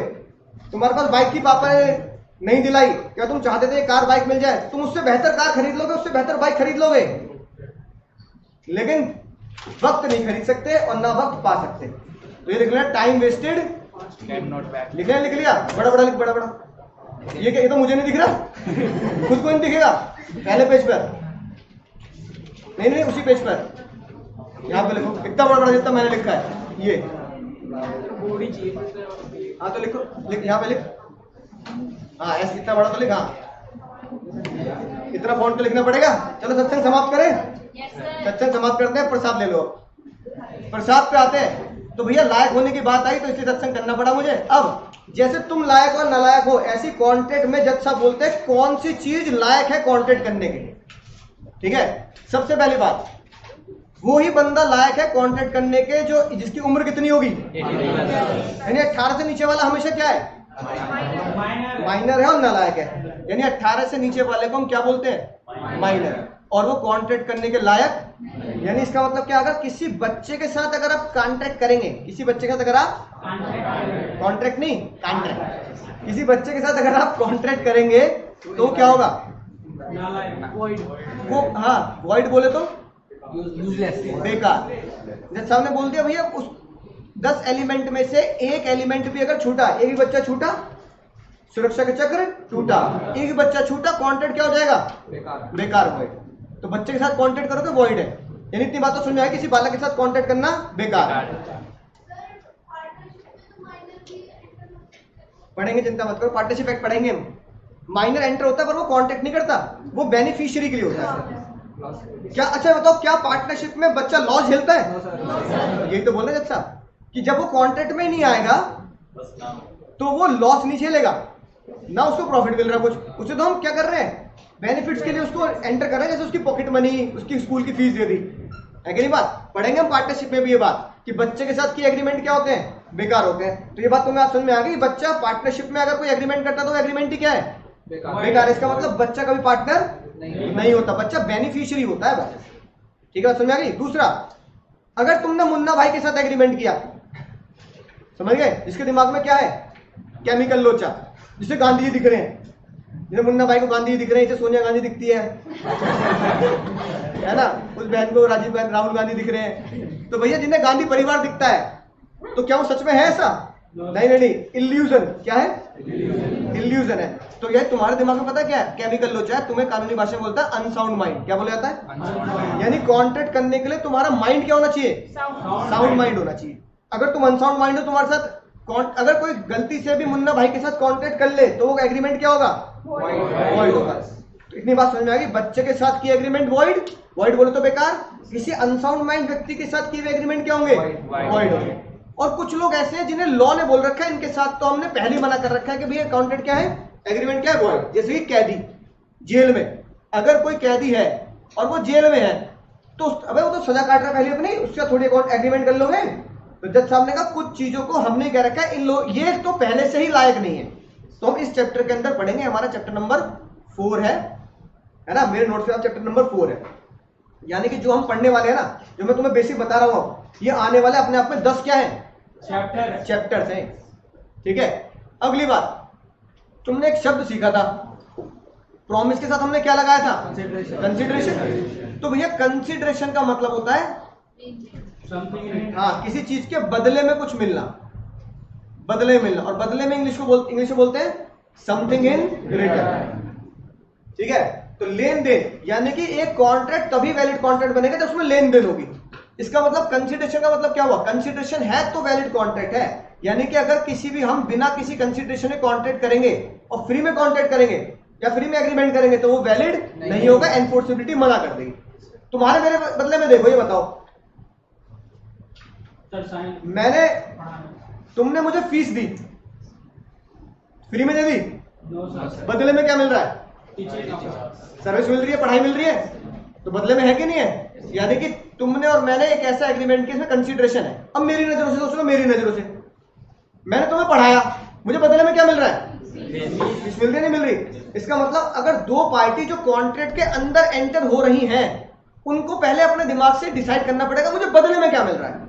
अगर बदले में मिल रहा है कुछ, है ना, जी जज साहब ने बोला समथिंग इन रिटर्न, अगर बदले में कुछ मिल रहा है, कुछ समथिंग कुछ मिल रहा है बदले में, तो फिर आपने एक और दहलीज, एक और पड़ाव पार कर लिया वैलिड कॉन्ट्रैक्ट में शामिल होने का। ठीक है, इसका मतलब इनडायरेक्ट कहने का मतलब क्या जज साहब कहना चाह रहे हैं, फ्री के वादे कोर्ट में घसीटे नहीं जा रहे। अब मैंने किसी बालक से फ्री में वादा कर दिया, चल ठीक है मैं तेरे को फ्री पढ़ा दूंगा, बालक निकला बहुत शैतान, ठीक है, फिर मैंने उसे क्लास से भगा दिया, क्या वो केस कर सकता है? नहीं, क्यों नहीं कर सकता? क्योंकि उसने मुझे बदले में कुछ दिया ही नहीं। जब वो बदले में कुछ देगा ही तो सामने का फ्री वादे, फ्री वादे किसकी तरह होते हैं? फ्री वादे होते हैं दान दक्षिणा की तरह। किसकी तरह है? डोनेशन, दान। और दान के अगर वादे कर दिए, फ्री में वादे कर दिए, तो फिर वो कोर्ट में नहीं जा सकते। भाई एक इंसान तुम्हें फ्री में कुछ कह रहा है, तुमसे बदले में कुछ ले थोड़ी रहा है, बाद में उसने मना कर दिया, तो उसने जितना तुम्हें दे दिया वही क्या मानो, वही एहसान मान लो, है कि नहीं बात? अब मैंने फ्री में वादा कर दिया, ठीक है तेरे को मैं फ्री में पढ़ा दूंगा, और मैंने तुझे एक चैप्टर पढ़ाया फिर पढ़ाना बंद कर दिया, तो केस कर देगा? पूरा पढ़ा केस करूंगा सर आप सर अगर एक चैप्टर भी ना पढ़ा है ना। हाँ, तो जज साहब ने कहा एक चैप्टर जो पढ़ लिया उसे क्या मान लो, उसे एहसान मान लो कि किसी ने तुम्हें एक चैप्टर भी क्या कर दिया, फ्री में पढ़ा दिया। किसी ने तुम्हें फ्री में कोई चीज दे दी, उसका एहसान मान लो कि भैया फ्री में तुम्हें क्या कर दिया, तुम्हें कोई चीज मिल गई। अब उसके ऊपर ये कह के केस मत करो, कहा तो तब पूरा कोर्स पढ़ाओगे, अब कह रहे हो एक चैप्टर पढ़ा के मैं नहीं पढ़ा रहा, तो कोर्ट में कह सकता है क्या? नहीं, क्योंकि फ्री की चीज कोर्ट में जाने लायक नहीं होती। फ्री तो क्या हो गया? फ्री तो दान दक्षिणा हो गई, दान दक्षिणा का तो सम्मान करो, जो मिल गया वो क्या है, वही बहुत है कि नहीं बात? हाँ, अगर फीस देता और नहीं पढ़ाता तब हमारा कंसिडरेशन बनता है, तो फिर आप कोर्ट में जा सकते हैं। अब देखो, ए ने ऑफर किया कि भैया आईपैड ले ले 50,000 रुपए में, बी ने कहा खरीद लूंगा। ए को क्या मिला है बताओ बदले में? 50,000, और बी को 50,000 के बदले में क्या मिला? आईपैड मिला। तो इसका मतलब क्या है? दोनों तरफ से बराबर कंसिडरेशन है, ठीक है, राइट। यानी कॉन्ट्रैक्ट करते टाइम पे जज साहब ने बोल दिया भैया मेरे को हिंदुस्तानी पिक्चर की तरह मोहब्बत दोनों तरफ से होनी चाहिए, है कि नहीं बात? कंसिडरेशन लीगल या इलीगल दोनों? इलीगल है, लीगल ही होगा सर वहाँ पे कंसिडरेशन के पास जो एज पर सेक्शन 23 का वो भी आता है, वो सब हम आगे करेंगे। अच्छा अभी नहीं करना। अभी नहीं करेंगे, आगे करेंगे, आगे याद करा देंगे। और सर वो लाइन क्या लिखा हुआ है? Consideration requires not only presence of consideration but also lawfulness of consideration. नहीं बता रहा हूं, ठीक है। अब देखो, विदाउट कंसिडरेशन का मतलब पता क्या होता है? ग्रेशियस। आज आपकी लीगल डिक्शनरी में एक नया वर्ड जुड़ा, ग्रेशियस मतलब फ्री। Free, without consideration. यानी आज के बाद जिसे आप दुनिया में क्या बोलते हैं? फ्री, फ्री सेवा, फ्री गिफ्ट। तो आज के बाद फ्री को किससे रिप्लेस करना है? ग्रेशियस। ग्रेशियस, GRATUITOUS, यानी कि ग्रेशियस बोले तो विदाउट कंसिडरेशन, जिसे बदले में कुछ नहीं मिल रहा, क्या चाहिए? फ्री में। तो बताओ बेकार का लीगल वर्ड क्या है? वॉइड। फ्री का लीगल वर्ड क्या है? ग्रेशियस। ड्यूटी का लीगल वर्ड क्या है? ऑब्लिगेशन। लेन देन का लीगल वर्ड क्या है? कंसिडरेशन। ठीक है, पर यही चीज सीखनी है मुझे। इंग्लिश को किसमें तब्दील कर देना है? अपनी अंतरात्मा में इंग्लिश को किसमें तब्दील करना है? जिस दिन लीगल वर्ड में तब्दील हो जाओगे, आधे लॉ के लिखने की और याद करने की समस्या खत्म हो जाएगी, है ना। आधा एग्जामिनर तो ऐसे इंप्रेस हो जाएगा कि बच्चे ने फ्री नहीं लिखा, क्या लिखा है? तो उसके अंतरात्मा घुस जाएगी, बालक को कम से कम लीगल वर्ड तो पता है। तो लीगल वर्ड याद रखें, लीगल वर्ड, ठीक है, राइट। अब कंसिडरेशन तो ठीक है, ठीक है ना। अब एक बालक को मैंने पढ़ाया, ठीक है, एक बालक को पढ़ाया, पीछे पीछे वाले बालक, वो बालक कहने लगे सर फीस कितनी लोगे? मैंने कहा देखो इतनी फीस है। वो लिया एक पुड़िया बना के पिन्नी में, है ना। सर एटीएम कार्ड है आपके पास, बस उससे ऐसे मानना है, तुम जाना। मैंने कहा क्या बोल रहा है? सर मनाली का माल है, मनाली का, ना मजा आ जाए आपको, है ना। बालक ने मुझे पता क्या दे दी? बालक ने मुझे समझा संजू। ये उधर वाला बालक आया, देखने में बहुत शरीफ लग रहा है, चश्मा लगा के, मास्क लगा के, है ना। और उसके बगल वाला भी, है ना, खिलाना भाई को, हाँ ये इसके बगल वाला भी। एटीएम कार्ड निकाल ऐसे बालक है, साथ में ड्रेस के साथ एटीएम कार्ड भी दे रहे हैं मुझे सर बनाने का। भैया अगर सब्जी वाला सब्जी से चक्कू भी दे दे, इससे बड़ी बात क्या होगी? काटने का साथ ऐसे एटीएम कार्ड दे रहा मुझे। लेकिन वो वाला इससे भी ऊपर निकला, वो भैया निकला कबीर सिंह का भक्त, वो कह रहा सर ये छोटे मोटे नशे हैं, ये सस्ता नशा है एटीएम कार्ड। मैं दूंगा आपको ऐसे इंजेक्शन बना के लाऊंगा ना आपके लिए, भाई यहाँ लगाना है ऐसे करके, थोड़ी सी सुई तो चुभेगी, लेकिन सुई चुभने के बाद जो आराम मिलेगा ना आपको, मतलब प्रीति की शादी के बाद उठोगे सीधा, प्रीति की शादी के बाद उठोगे सीधा, प्रीति की शादी के बाद। मैम सॉरी बताएगा, प्रीति मैम आ गई, मेरी तो हो चुकी शादी, है ना। अब भैया ऐसे ऐसे बालक, अब ये बताओ मैं पढ़ा रहा हूं, मैं लीगल चीज दे रहा हूं, तो मैं लीगल दे रहा हूं, लेकिन बालक बदले मुझे क्या दे रहा है, इलीगल। यानी कि ये लाइन पता क्या बोल रही है, ये लाइन बोल रही है कंसिडरेशन तो होना चाहिए, पर साथ में क्या होना चाहिए भैया, लॉफुल भी तो होना चाहिए। मतलब कंसिडरेशन ठीक है, something in return, something in return, तो समथिंग इन रिटर्न में भैया इलीगल चीज मत दे देना, तो इंजेक्शन भर भर के ला रहे हो मेरे लिए। एक बार है ना, हमको भैया एक बार लगा के देखिए, ठीक है। अब वो एटीएम निकाल के तेरा साथ में, ठीक है, तो भैया समथिंग इन रिटर्न क्या होना चाहिए, लीगल। अब ये बहन है ना, ये बहनें कहाँ रहती है, बहन दादरी, और ये बहन कहाँ रहती थी, नॉइडा एक्सटेंशन। अब इनने कहा सर सर सर मैं ऐसे इलीगल काम नहीं करूंगी, मैंने सर आपसे पढ़ना, आप पढ़ा दो मुझे, ठीक है। मैंने फीस बता दी, दोनों बहनें कह रही है सर फीस नहीं, दादरी में किसी को पिटवाना हो, किसी को उठवाना हो, किडनैपिंग, हड्डी तोड़ना, है कि नहीं बात, सर फोड़ना, ठीक है, राइट, आपके साथ कोई दुर्व्यवहार कर दे, ठीक है ना, बंदूक की नोक पे किडनैपिंग, ये भी कह रही है। एक्सटेंशन पे सर, एक्सटेंशन के इलाके में कुछ भी हो जाए, पुलिस चौकी अपुल के अंदर है, बहन के अंदर है, बहन के अंदर पुलिस चौकी, सर पुलिस चौकी दादरी की बहन के अंदर है। दादरी में कुछ भी हो जाए ना, आप अपने इलाके में आओ, बहन को कॉल करना, नंबर काफी है, नंबर मिलाने की जरूरत नहीं पड़ेगी, पुलिस स्टेशन जाके कह देना बहन क्या नाम है, नंदिनी बहन के भैया आए हैं, ये बोल देना भाई, उनको भैया है नंदिनी बहन के, पलक है ना, और एक्सटेंशन में बोल देना पलक बहन का भैया हूँ, है कि नहीं बात। सर पुलिस चौकी वाले खड़े होकर आपको कुर्सी देंगे, आपको चाय पानी नाश्ता सब, क्या बात कर दिया आपने, है ना। दादरी की बहनों में, दादरी में कुछ सर बताओ, है ना, ऐसे अफजल टोंडा, है ना, अल्लू अर्जुन, है ना, इस टाइप के भाई लोग अपन के अंडर काम करते हैं। सर बंदूक, कट्टा, ग्रेनेड चाहिए, जेब में लेके घूमती है अपन, जेब में लेके, बहन तू जब एडमिशन लेने आई थी तब तो तू बहुत सही सी लग रही थी, यार जमाने को दिखाना पड़ता है, बर्थडे के टाइम पे मैं ऐसे बिहेव करती हूँ शराफत वाला, है ना, राइट। अब ये जो बहन है बेचारी हमारे पीछे बैठी है, ये अपने अपने इलाके की बहन, बदले में क्या कह रही है मुझे, भाई टाइप का फीस मत लो, कोई दिक्कत हो जाए अपन के इलाके में, पुलिस स्टेशन जाके कह देना बहन के बड़े भैया है, नंदिनी बहन के बड़े भैया, है कि नहीं बात, पलक बहन के बड़े भैया, है बहन क्या नाम है, मास्क वाली बहन, खुशबू बहन के बड़े भैया, है कि नहीं बात। अब बताओ ऐसे बहनों के अगर नाम ले लिए, क्या ये वैलिड है, इनवैलिड है ना। उनके लिए सर इतनी इज्जत कमाई अपने इलाके में, है इतनी इज्जत कमाई है, इज्जत के अलावा कुछ नहीं कमाया, बिल्कुल नाना पार्टी का तरह, कंट्रोल होता है, कंट्रोल, है ना, ऊपर वाले का दिया सब कुछ है ना, पैसा है, गाड़ी है, बंगला है, बस बस बस बस, इज्जत है, बस एक बहन के लिए भाई, एक बहन के लिए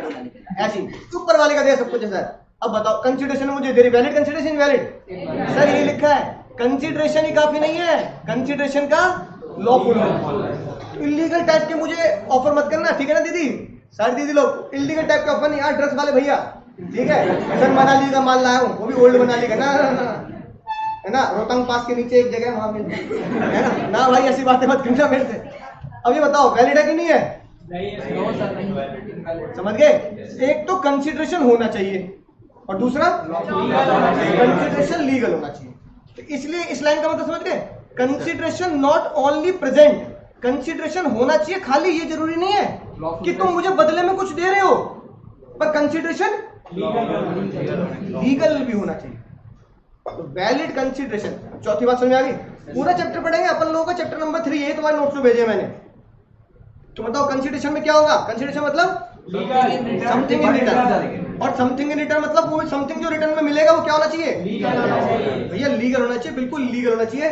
ड्रग्स ऑफर नहीं करना कि सर ये लो दो चुटकी सिंदूर की कीमत, तुम क्या जानो हमको भैया, तो भैया 2 चुटकी सिंदूर मत दे देना मुझे, तुम क्या जानो, है ना, कि भैया एंजॉय द लाइफ। सर एक दिन आना हाई होके पढ़ाना, हाई होके। मैंने कहा भाई ये कैसे, ड्रग्स ले लो पता जाए। तो ये भैया संजू पिक्चर कबीर सिंह, तो संजू कबीर सिंह बनने की जरूरत नहीं है, और भाई टाइप का भी बनने की जरूरत नहीं है ना, कि राइट मुन्ना भाई बन गए सर, अपने इलाके में कुछ भी हो जाए, है ना सर, मैं भाई मैं बहन हूँ, मेरी छोटी सर्किट भी है ना, ये ऐसी बातें नहीं करनी है ना, राइट। उसको कॉल कर लेना, मेरा कॉल ना लगे तो ये सब चीजें क्या है? इनवैलिड कंसिडरेशन है, अनलॉफुल कंसिडरेशन है। तो इतनी बात समझ में, कंसिडरेशन भी कैसा होना चाहिए? लॉफुल। फिर अच्छा बताओ, अगर तुम कहीं रास्ते में जा रहे हो और तुम्हारी गर्दन पकड़ ले, है ना, और चाकू रख के बोले निकालो, पर्स निकाल, मोबाइल निकाल, तो क्या तुमने अपनी इच्छा से दे दिया उसे? बताना जरा, अपनी इच्छा से दे दिया क्या? नहीं ना। इसका मतलब तुम एक कॉन्ट्रैक्ट में ऐसी तुमने कई फिल्मों में देखा होगा, बंदूक पे रख के साइन कराते हैं, साइन कर, इस पे साइन कर, देखा नहीं देखा था? बंदूक की नोक पे साइन कराते हैं पेपर्स के ऊपर। तो अगर किसी भी पर्सन को बंदूक की नोक पर धमकी देकर साइन कराया जाए कि तेरी जायदाद मेरी है कि नहीं बात, तेरा घर मेरा, या तेरी प्रॉपर्टी मेरी, जो हिंदी फिल्मों में कभी कभार दिखाते भी हैं, या बंदूक की नोक पर आपसे क्या कर लिया जाए, है ना, सिग्नेचर के अलावा कुछ चीज छीन ली जाए, मोबाइल निकाल, पर्स निकाल, ये तो चोरी चकारी के तो केस होते हैं कि भैया वहां क्या लूट लिया, है ना, मोबाइल छीन लिया, तो स्नैचिंग के केस ही होते हैं। तो स्नैचिंग अपनी इच्छा से होती देते हो क्या? अरे गरीब लड़का जा रहा है बेचारा, पैसे, तुझे पैसे की जरूरत है, ये ले ये ले, है ना, क्या दे दिया, चेन दे दी अपनी, अरे मेरा मोबाइल ले ले, तुझे बहुत जरूरत, तू बेचारा साइकिल से मोबाइल की जरूरत लग रही, बताओ, बोलो नहीं ना। अगर तुम्हारे साथ ऐसा हुआ, या किसी के साथ बंदूक की नोक पर अगर कोई भी कॉन्ट्रैक्ट किया गया है, इसका मतलब तुमने जो कंसेंट दी है, कंसेंट का मतलब होता है सहमति। क्या मतलब होता है हिंदी में? यानी तुमने किसी बात को एग्री करना। अगर तुमने किसी बात को एग्री करा है, और वो तुमने जो एग्री करा है वो क्या है, बिल्कुल फ्री है सर, फ्री नहीं है, है ना, तो फिर वो कॉन्ट्रैक्ट क्या होगा? इनवैलिड होगा। यानी कंसेंट क्या होनी चाहिए? एकदम फ्री। फ्री का मतलब यह मुफ्त नहीं है, अपनी सहमति। हाँ, फ्री का मतलब है बिना किसी दबाव के, यानी फ्री का तुम मतलब कह दो यहाँ पर without any pressure, mind pressure, हाँ, माइंड फ्री, नो प्रेशर।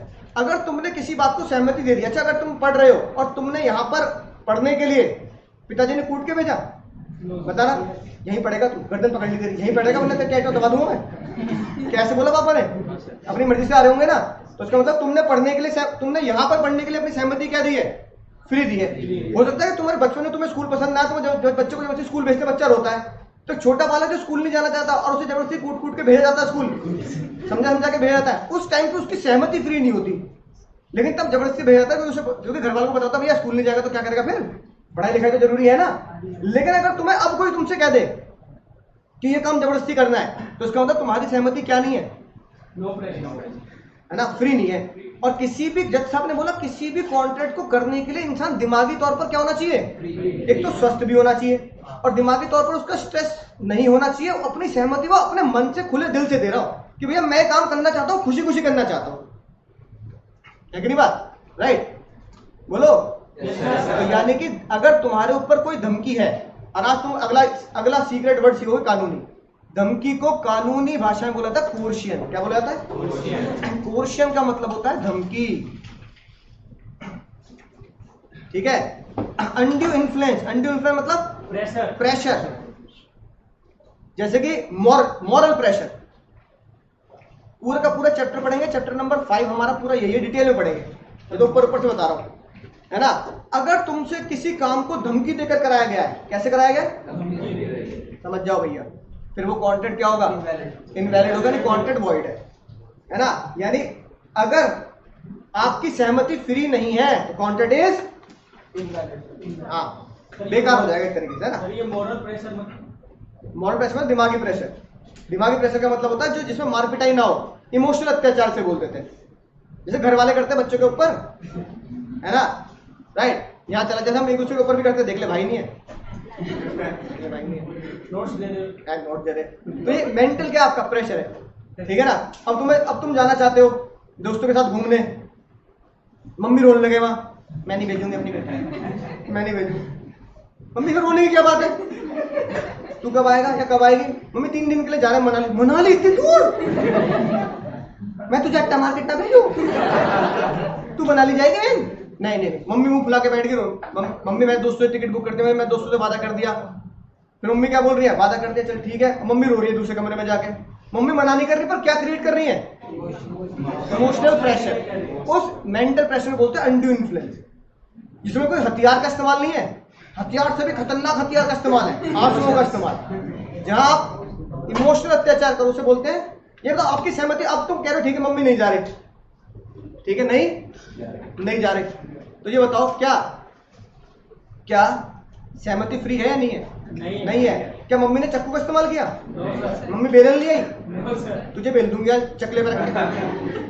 अगर चकले पे रख के तुम्हें बेल दिया तो वो तो थोड़ा वायलेंस हो गया है ना। लेकिन मम्मी रो रही है कमरे में जाके और जानबूझ के तुम्हें दिखा भी रही है मैं रो रही हूँ। सुन रही है ना तू रो रही हूँ मैं, मम्मी गाना भी गा रही है।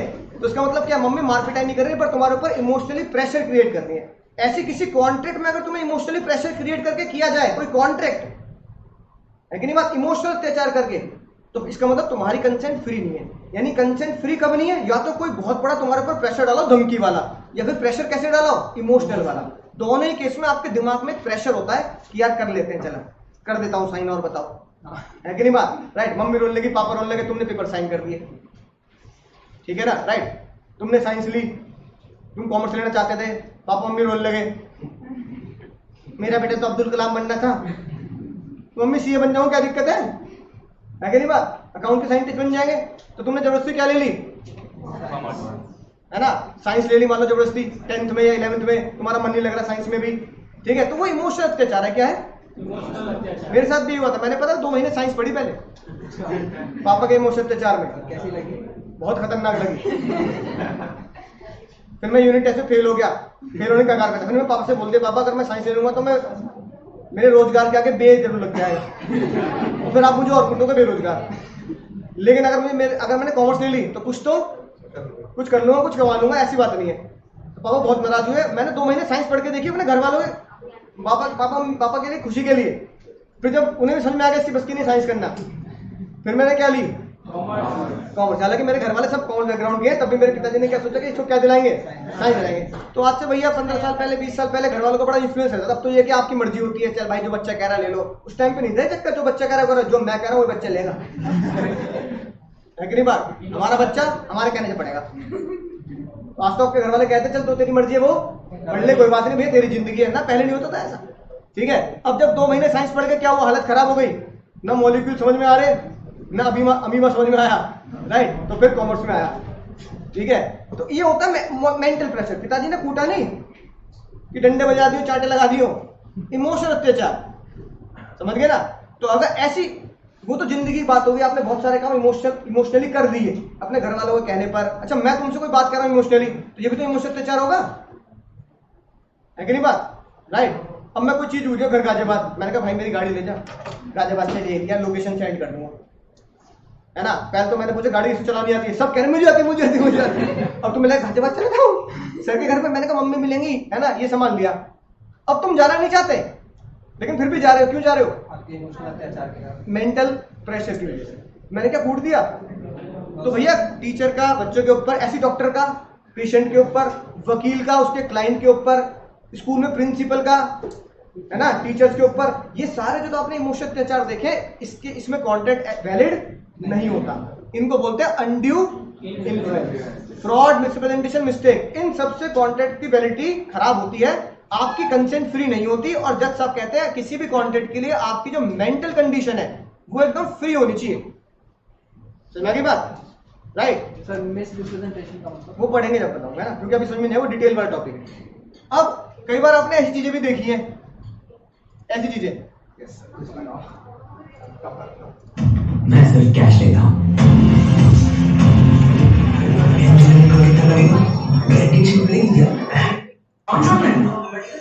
लाखों कैंडिडेट है और सीटें कितनी, बस कुछ हजार।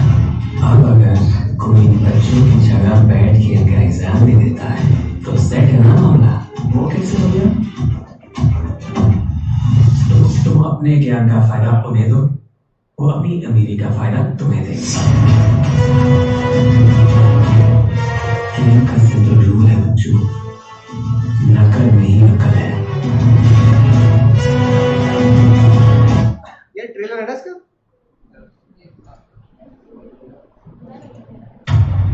About that.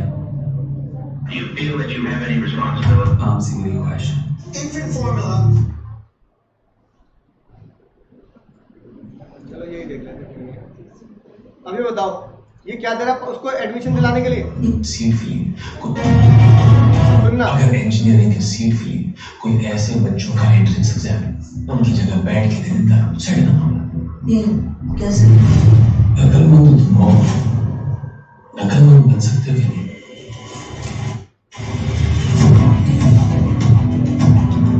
ऊपर वाला दुआ कबूल करता। मैं सब कैश में था, इतना मुझे नहीं पड़ना। रोटी में खुश है, आप इंजीनियर की डैडी का भी खुश नहीं। हम दे रहे हैं आपको सीट की गारंटी। सर अगर आप गारंटी दे रहे हैं तो 10 क्या 15 लाख देने क्यों क्या? बैंकिंग का एग्जाम आ गया मैंने। भैया नहीं सर।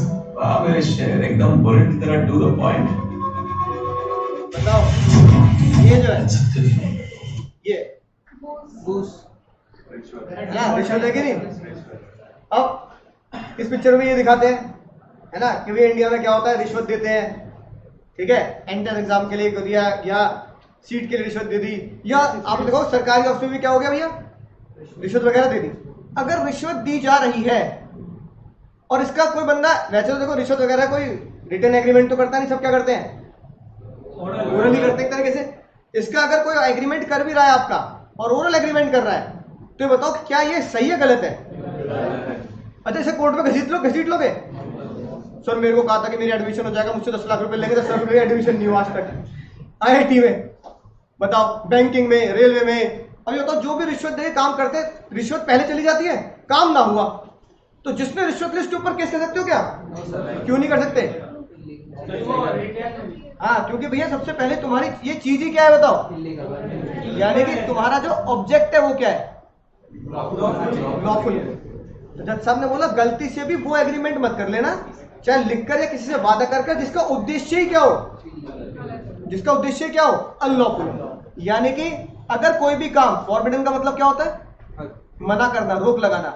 अगर कोई भी काम किसी भी लॉ ने, यहां लिखा है बाय लॉ, बाय लॉ मतलब अगर कोई भी काम किसी भी लॉ ने मना कर रखा है तो कॉन्ट्रैक्ट एक्ट भी उस काम को क्या करता है, हाँ फॉरबिडन करता है, नहीं मना करता है। कॉन्ट्रैक्ट भी कहता है अगर तुमने किसी भी काम को किया जो किसी भी लॉ ने मना कर रखा है, जैसे रिश्वत लेना मान लो क्रिमिनल लॉ ने मना कर रखा है, तो कॉन्ट्रैक्ट कह रहा है बेटा बड़े भैया ने क्या मना कर रखा है कि रिश्वत लेना पाप है, झूठ, जैसे बचपन की तरह झूठ बोलना पाप है, घड़े के नीचे सांप है, काली माँ आएगी गला काट के ले जाएगी, है कि नहीं बात? ऐसे भैया रिश्वत लेना पाप है, घड़े के नीचे सांप है ना, रिश्वत लेना अगर पाप है, मेरे भैया ने मना कर रखा है, बड़े भैया ने, किसने, क्रिमिनल लॉ ने, तो मैं उसको वैलिड कर दूंगा क्या?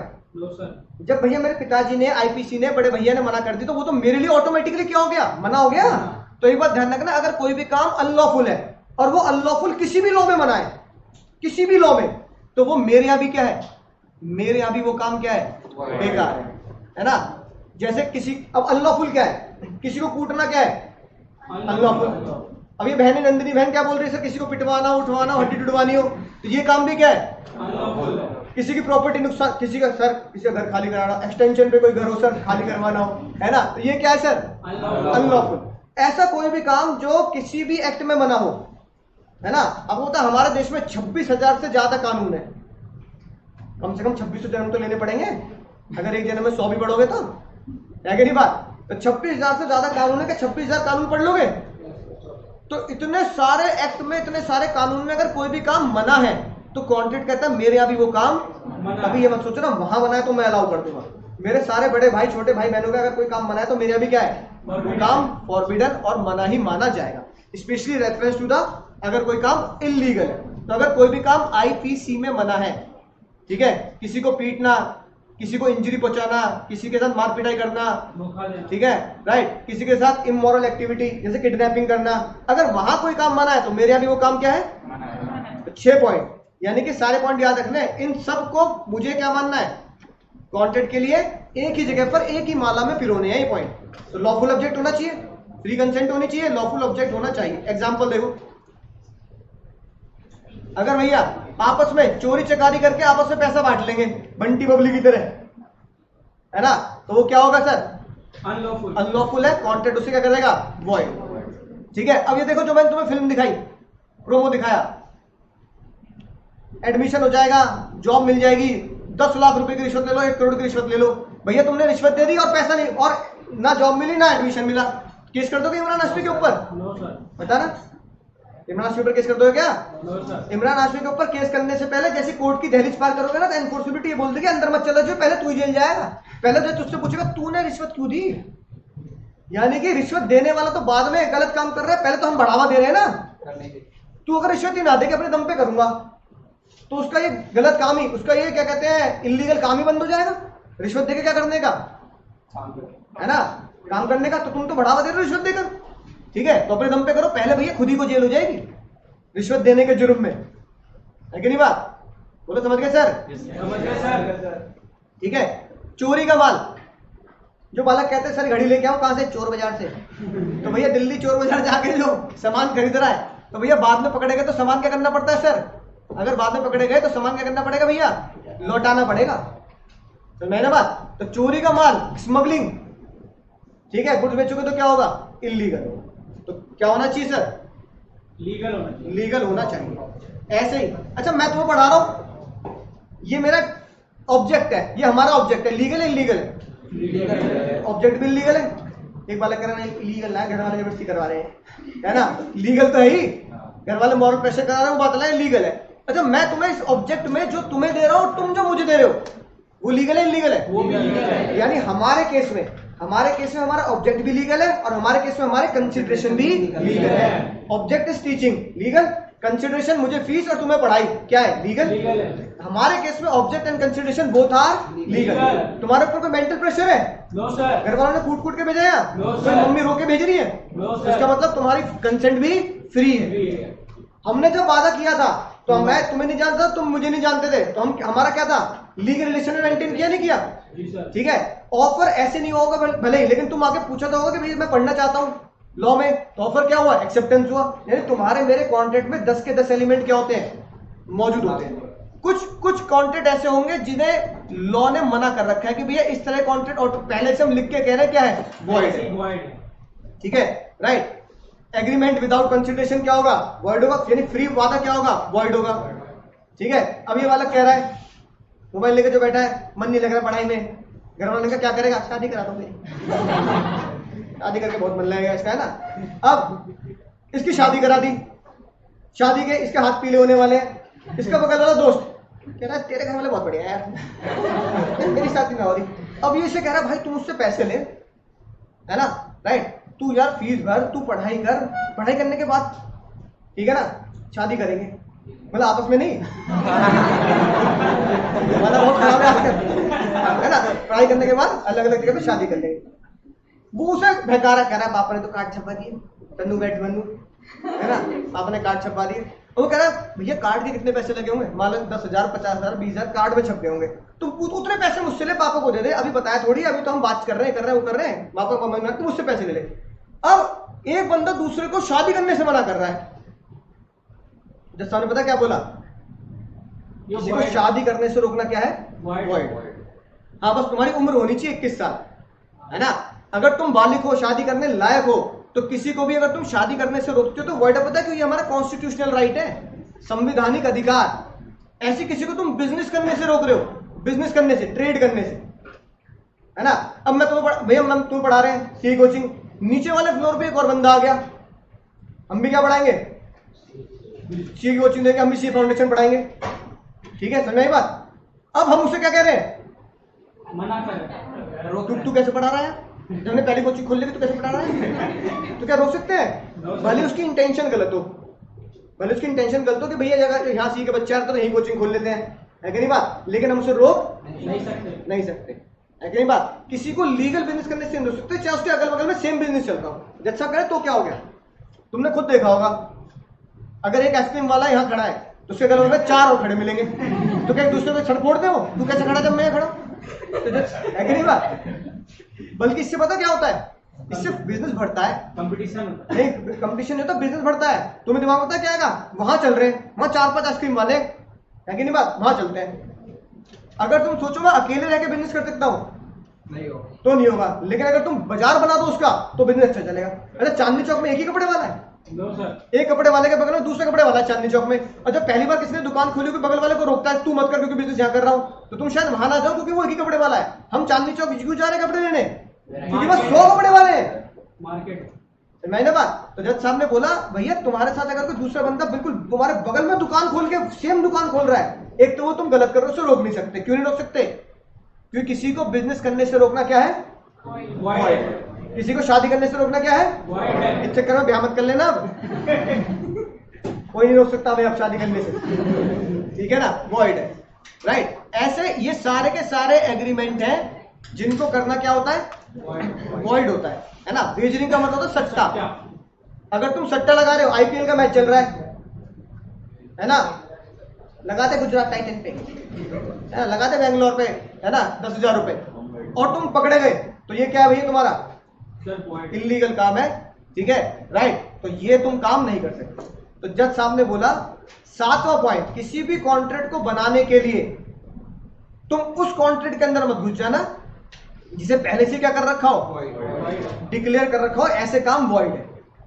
यानी तुम्हें कॉन्ट्रैक्ट में एंटर करने के लिए कौन से एग्रीमेंट करने हैं, नॉट स्पेशली डिक्लेयर वॉइड। मैं तुम्हें पढ़ा रहा हूं, कहीं लिखा है इन जगह पर कि ये पढ़ाना वॉइड है, नहीं ना, ये कर सकते हैं। लेकिन जज साहब किसी काम को पहले कह चुके भाई सट्टा लगाना वॉइड है, किसी को शादी करने से रोकना वॉइड है, किसी को बिजनेस करने से रोकना वॉइड है, कि तू दुकान नहीं खोल सकता, है कि नहीं बात। तो भैया तुम वो काम मत करना, ना कर सकते। तो तुम किसी को शादी करने से नहीं रोक सकते भाई, नहीं रोक सकते। ये क्या करेगा, पैसे भी ले लेगा और शादी भी कर लेगा, है कि नहीं बात। तो पैसे वापस नहीं मिलेंगे। किसी को बिजनेस करने से नहीं रोक सकते, ठीक है ना। ये पढ़ो, देखो ये लिखिए बात। ढोलकपुर जानते हो, Dholakpur, yes sir. A promise to stop business in that locality. B ने कितने रुपए दे दिए, 1000 रुपए पर डे, ठीक है ना। It was held that A could not recover the amount, 1000 रुपए बी से बताओ क्यों, क्योंकि उसे वो बिजनेस करने से रोक रहा है, और किसी को बिजनेस करने से रोकना क्या होता है, वॉइड होता है। बी बहुत दिमाग वाला निकला, बी ने पैसे भी ले लिए और बिजनेस में लगा लिया उसी के पैसे से। ऐसी भाई यही करेगा, तेरे से पैसे भी ले लेगा और उसी पैसे से शादी भी कर लेगा, पैसा बच गया। है कि नहीं बात। तो किसी को बिजनेस शादी करने से रोकना क्या होता है, वॉइड। और अगली बात, अगर कोई बालक दूसरे किसी से बोल रहा है मैं तुम्हारे लिए चांद तारे तोड़ लाऊंगा, अरे सर, मैंने सुना सा, चलो दिलदार चलो चांद के पार चलो। अरे हिंदी में गाने बनाने वाले क्या बना देते हैं, कुछ भी, है ना। इन ऊंचे पहाड़ों से जा दे दूंगा मैं अगर तुम ना आए कहीं, रोजा जाने मन, है ना, सुना ना गाना। इमोशनल गाने बना देंगे, मतलब गाने में ऐसे बना देंगे जो मतलब दुनिया से पार क्यों, है ना। चलो दिलदार चलो चांद के पार चलो, है ना। मैं तुम्हारे लिए कयामत के दिन कयामत के दिन, है ना, कयामत के दिन क्या होता है कि नहीं, जब दुनिया खत्म हो जाएगी कयामत के दिन का इंतजार करूंगा, है कि नहीं बात। मैं तुम्हारे लिए चांद तारे तोड़ लाऊंगा। तो लड़की भी अपनी क्लास की थी, उन्हें पता क्या बोला, जा तोड़ के ला। मैं तोड़ के लाना, तू अगर समझा मुझे लॉ पढ़नी में सर के पास, तोड़ के ला, है ना, राइट। अब लड़का लड़की से वादा कर रहा है तुम मुझसे शादी करोगी, मैं तुम्हारे लिए चांद तारे तोड़ के लाऊंगा। मतलब चांद तारे तोड़ने का मतलब शादी के लिए चांद तारे तोड़ के लिए आएगा लड़का, दो सर, बताओ। तो जज साहब ने कहा भैया एक तो हवाई बातें मत करना यार, कैसी बातें मत करना, ऐसी बातें मत करना जो पूरी ना हो सके, है ना। जो चांद तारे तोड़ के लाना, मरे को जिंदा कर देना। तू भाई जहर खा, तुझे मैं जिंदा करूंगा, तू खा तो जहर, भाई उसे जहर खिला दोगे तुम, बता जरा, मेरी गारंटी है मैं जिंदा करूंगा, तू जहर खा ले। आज तक भाई और बहनों, आज तक आपने ऐसा करतब नहीं देखा होगा, जादुई दुनिया का सबसे खतरनाक, है ना। तो भैया हो जाएगा जिंदा वो, नो सर, तो भैया मरना जीना ऊपर वाले के हाथ में। इंसान क्या कर रहा है, अपनी अकल लगा रहा है। तो भैया तांत्रिक मत बन जाना, वो तांत्रिक है कि नहीं बात, तो तांत्रिक मत बन जाना, राइट। ऐसे काम जो हो ही नहीं सकते, कुछ बॉलीवुड के, बॉलीवुड नहीं, बॉलीवुड में तो ऐसी बातें दिखाते हैं, चलो दिलदार चलो चांद के पार चलो, है ना, मैं तुम्हारे लिए चांद तारे तोड़ लाऊंगा, ऊंचे पहाड़ों से जान दे दूंगा मैं अगर तुम ना आई कहीं, कहीं कहाँ। जब मैंने गाना सुना होगा ना तुमने, रोजा ये वाला ना, तो कहीं कहाँ, है कि नहीं बात, राइट। तो भैया कुछ भी बना देते हैं। हॉलीवुड वाले इससे एक कदम आगे हैं, हम तो जानते कि जा रहे हैं। हॉलीवुड वाले ऐसी पिक्चर बनाएंगे, खजाने ढूंढ लिया, जुमानजी द रॉक जा रहा खजाने ढूंढने, वहां मक्खियां बड़ी होती हैं, हाथी छोटे होते हैं, देखिए ना, है कि नहीं बात, राइट। डायनासोर छोटे होंगे, चींटी बहुत बड़ी होगी। ले भैया, ठीक है, खजाने की खोज में, हिंदी में नाम भी ऐसे लिखते हैं, खजाने की खोज में। अब तुम भी उससे इंस्पायर हो गए। भाई एक ऐसा आइलैंड है, एक ऐसी जगह है जहां बिजली कड़कती है और शिप बर्मुडा ट्रायंगल में क्या हो जाता है, शिप गायब हो जाता है, फिर हम एक नई दुनिया में चले जाते हैं, वहां खजाना, सोने की दुनिया, खजाना ही खजाना मिलेगा। अब तुम भी उसके चक्कर में आ गए। सही कह रहा है। एक बालक केजीएफ देख के आया। अब केजीएफ जगह रियल है ना, केजीएफ जगह इमेजिनरी नहीं है, रियल है, कर्नाटका में, कर्नाटक की जगह कोलार गोल्ड फील्ड, ठीक है। अंग्रेज सारा सोना वहीं से निकाल के ले गए, है कि नहीं बात। तो केजीएफ की जो कहानी है ना, वो इल्यूजनरी है, लेकिन जो उसका बेस है वो रियल है। तो 80s में, ठीक है ना, मतलब ये केजीएफ की कहानी जब मैंने पढ़ी तो उसमें इतना सोना निकलता था इंडिया में से, अंग्रेज सारा ले गए, तो इंडिया सोने की चिड़िया थी, अंग्रेज लूट के ले गए केजीएफ का सारा सोना। फिर भैया देश आजाद हुआ तो ऐसे माफिया हुए, रॉकी भैया जैसे, रॉकी भाई जैसे। फिर गवर्नमेंट ने टेक ओवर कर लिया, इंदिरा गांधी की वो दिखाई है उसमें, जो दिखाया ना, लेडी जो दिखाई है, यस सर, रवि टंडन। फिर इंदिरा गांधी ने टेक ओवर किया। ये बातें हमें बताई नहीं जाती, मतलब पब्लिक को बताई नहीं जाती। केजीएफ की खुदाई 2010 में बंद कर दी गई, क्योंकि 2010 के प्रोसेस में ये बैलेंस शीट और पीएनएल सामने आया, जिसमें पता लगा कि पिछले कई सालों से केजीएफ की खुदाई में सोना कम निकल रहा है और उसकी प्रोसेसिंग कॉस्ट ज्यादा आ रही है। तो हमारी गवर्नमेंट ने ऑफिशियली ये डिक्लेयर किया कि हमने केजीएफ की खुदाई क्या कर दी, यानी केजीएफ की खुदाई को हमने बंद कर दिया, और वो गवर्नमेंट ने उसे क्या कर दिया, सील कर दिया। अब इलीगली या गवर्नमेंट उसमें खुदाई करती हो, सोना निकालती हो, हमें नहीं पता, लेकिन 2010 में लीगली केजीएफ को क्या कर दिया गया है, बंद कर दिया गया। गवर्नमेंट उसकी खुदाई क्या कर चुकी है, बंद कर चुकी है। गवर्नमेंट के हिसाब से वहां पे प्रोसेसिंग कॉस्ट ज्यादा आ रही है और गोल्ड कम निकल रहा है।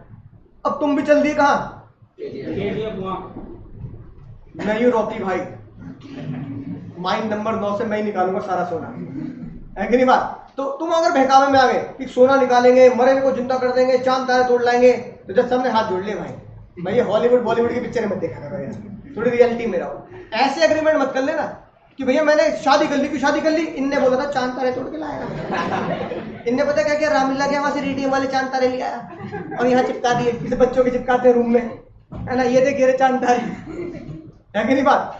ठीक है, तो जज साहब ने क्या बोला, इस तरह के वादे करना, इस तरह के एग्रीमेंट करना, चांद तारे तोड़ के लाना, मरे हुए को जिंदा कर देना, समझ रहे हो ना, इसको जिंदा कर देना, हाँ मरे हुए को जिंदा कर देना, खजाना ढूंढ लूंगा, मतलब कोई भी ऐसा काम करना जो ह्यूमन लेवल पे इम्पॉसिबल हो, है कि नहीं बात। मैं एक ही बारी में यहां से तैर के पहुंच जाऊंगा अंटार्कटिका,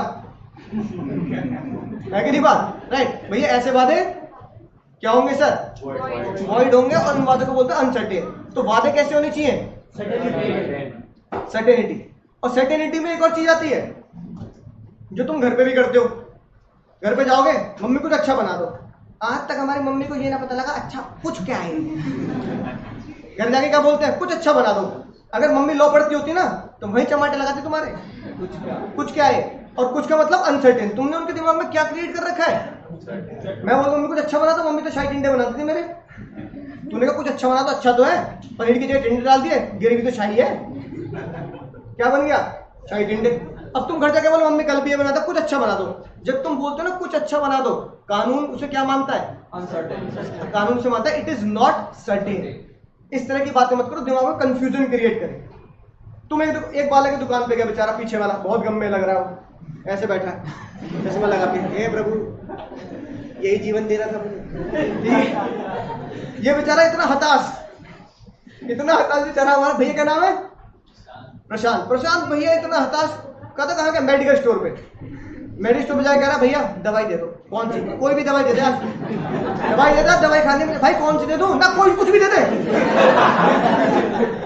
भाई मेडिकल स्टोर वाला मेंटल भाई, मतलब सर में दर्द हो रहा है, डिप्रेशन हो रहा है, ना ना ना ना, जो तेरा मन करे वो पीली निकाल, पीली ना भैया मैं जहर है उसमें, जब तक डॉक्टर नहीं कहेगा भैया मर जाएगा इसे, ना ना ना, तो हरी वाली निकाल दो, हरी लगी है ना, हरी वाली ना पुदीना ना वो पेट चल जाएगा तेरा, है कि नहीं बात, ना ना ना, फिर वो नीली वाली निकाल दे ना, तो कुछ भी दवाई दे दे, तो क्या दुकानदार दे दे कुछ भी, तुम पता उसके साथ क्या कर रहे हो, सर सर्टेनिटी नहीं है। अनसर्टेनिटी क्रिएट कर रहे हो, भैया कुछ भी दवाई दे दे, मैं ना बात, ठीक है, दुकान पे गए मेडिकल स्टोर पे कुछ भी दवाई दे दे, ये क्या भाई कुछ भी, वो बेचारा खुद पागल हो जाएगा।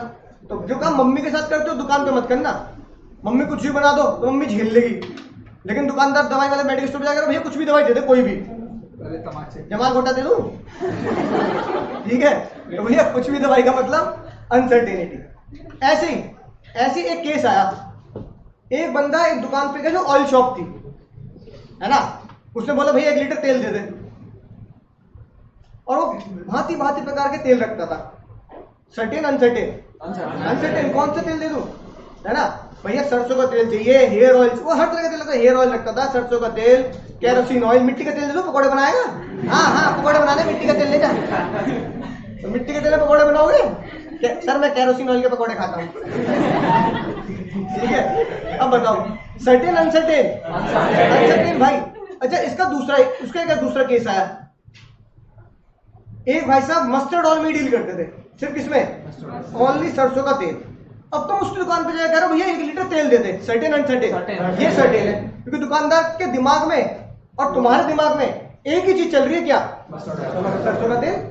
जब आप एक ही चीज में डील कर रहे हैं वहां अनसर्टेनिटी नहीं है, लेकिन आप जहां एक या एक से ज्यादा तेल में डील कर रहे हैं, उस प्रोडक्ट में डील कर रहे हैं, और सामने वाला कह रहा है ये 1 लीटर दे दे, तो अनसर्टेनिटी क्रिएट करिए आप। जज साहब ने बोला कॉन्ट्रैक्ट में क्या होना चाहिए, सर्टेनिटी होनी चाहिए, कुछ भी दे देना सर्टेन नहीं होता। ऐसे 2 प्राइस बताना, तुमने कहा सर भैया लॉ पढ़ाओगे, मैंने कहा पढ़ाऊंगा, कितनी फीस है, या तो 7 दे दियो या 10 दे दियो, नहीं हालांकि तुम दोगे 7 ही लेकिन या 7 दे, लेकिन फिर भी एक आध वाला तो कुछ 90% वाला तो पूछेंगे भैया सर बता दो ना, एक प्राइस 7 या 10 है कि नहीं बात, घर 7 बोलते 10, 7 घर 10 बोल देंगे, 7 तुम्हें दे देंगे, 3 हो गए हमारे, जो तुम बचपन से करते आए हो, है कि नहीं बात। तुम्हारे पास कई किताबें ऐसी हैं, कई बेल्ट ऐसी हैं, कई है ना कॉपी ऐसी है जो अस्तित्व में नहीं है, पर वो आई है दुकान से मम्मी रजिस्टर लाना है 100 रुपए दे दो, रजिस्टर दुकान वाले पास ही है, लेकिन वो अस्तित्व में नहीं आया तुम्हारे पास। ऐसे ही 7 या 10 ये बताओ, ये काम सब करते, मैंने भी किया, कोई बात नहीं 7 या 10 कंफ्यूजन है ना। तो जब सामने का 2 पैसे बताना क्या होगा, अनसर्टेन। ऑयल की दुकान पर जाकर ये बोलना भैया 1 लीटर ऑयल दे दे, अनसर्टेन। मेडिकल स्टोर पर जाकर बोलना भैया कोई भी दवाई दे दे, दवाई खानी है बस, है ना, क्या होगा, अनसर्टेन। तो कॉन्ट्रैक्ट क्या होना चाहिए, अगली बात सर, अब लास्ट 2 बातें रह गई, आखिरी बात सर, जो भी काम कर रहे हो वो सर्टेन होने के साथ साथ क्या होना चाहिए, पॉसिबिलिटी अराइज होनी चाहिए, यानी वो काम इम्पॉसिबल नहीं होना चाहिए। कैसा, चांद तारे तोड़ के लाना, इम्पॉसिबल जैसा काम नहीं होना चाहिए। मरे हुए को जिंदा कर देना, ये काम नहीं होना चाहिए। क्या करना सर, जादू से खजाना डालना, ये क्या होता है सर, इम्पॉसिबल, ठीक है। ये पॉसिबिलिटी यानी कि आपको वो काम करना है जिसमें जज ये माने कि इस काम में क्या है, पॉसिबिलिटी है करने, उसी चीज की एग्रीमेंट, हाँ उसी चीज का आप एग्रीमेंट करेंगे। और आखिरी बात, लीगल फॉर्मेलिटी क्या होगी सर, कॉन्ट्रैक्ट में कुछ फॉर्मेलिटी होनी चाहिए, रिटर्न में होना चाहिए। अगर वो कॉन्ट्रैक्ट लॉ कहता है इसे कोर्ट में रजिस्टर्ड कराना पड़ता है, जैसे अगर हम किसी को गिफ्ट देते हैं ना, गिफ्ट, तो गिफ्ट अगर देना है, ठीक है ना, तो कोर्ट में क्या होगा, है ना, रजिस्टर। जैसे हम देखते हैं ना भैया इसने इसे गिफ्ट दे दिया, सलमान खान ने उसे दे दिया, अभी एक डायरेक्टर ने क्या किया, किसी हीरो को घड़ी दे दी, कमल हसन ने गाड़ी दे दी, है कि नहीं बात। तो आए दिन हम सुनते रहते हैं भैया सलमान खान ने रोनू मंडल को क्या दे दिया, हाँ तो वो फ्लैट नहीं दिया था, है कि नहीं बात। तो अगर कोई बंदा किसी को गिफ्ट करता तो यूं ही गिफ्ट नहीं कर देता, आज से ये तेरा, आज से ये बिल्डिंग तेरी, तो मान लो कैसे। जैसे हमने कहा भैया छोटी मोटी चीज चलती है, लेकिन जिसमें कीमत लाखों करोड़ रुपए में है, तो आपको उसे क्या करना पड़ता है, उस गिफ्ट को क्या करना पड़ता है, रिटर्न में लिख के कोर्ट में क्या करना पड़ता है कि भैया ये बंदे ने इसको गिफ्ट दे दिया। अब वो फ्लैट सलमान खान की एसेट से निकलकर किसके एसेट में चला जाएगा, रानू मंडल के एसेट में आ जाएगा। तो लीगली बताना पड़ता है। तो बताओ पढ़ ली, समझ में आ गई बात। Yes sir. अब एक बात देखो, कितने एलिमेंट पढ़े हमने, 10 एलिमेंट पढ़े, ठीक है। अब आज से बहुत साल पहले गाना आया, दौड़ पे तुमने देख लिया होगा, आप ही का देन। तो भैया हमने गाना, आज गाना तो बनता है सर, है ना। सर पूरा गाना नहीं भाई पूरा गाना तो बहुत देर लग जाएगी। कल बताता हूँ। चल चल अरे यहाँ भी चल चल बोल रहा है। साहब इनकम टैक्स फाइलिंग कर ही देंगे, तो कब करेगा? कल कल कर दिया। क्लियर टैक्स पे आईटीआर फाइलिंग बिना डेटा एंट्री के, और सब कुछ कल करने वाले भी अभी कर रहे हैं।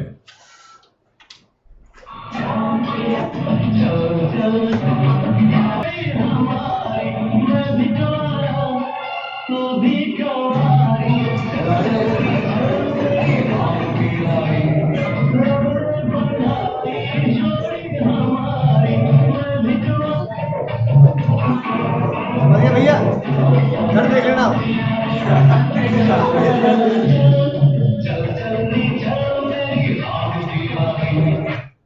तो भैया राम प्यारी तो कॉन्ट्रैक्ट ने भी यही बोला, आज के बाद कौन सा गाना गाना है? चल चल रही चल मेरी। और राम प्यारी कैसे चलती है भैया? फास्ट चलती है। अरे तुमने देखा नहीं राम प्यारी कैसे चलती है? मैं दिखाता हूँ।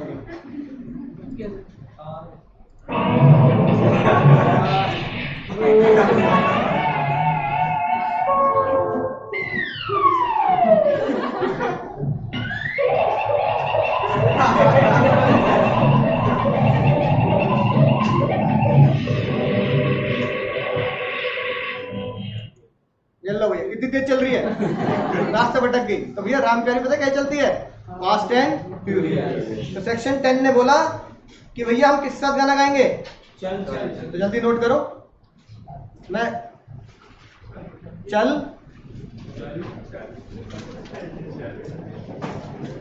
चल चल ओ मेरी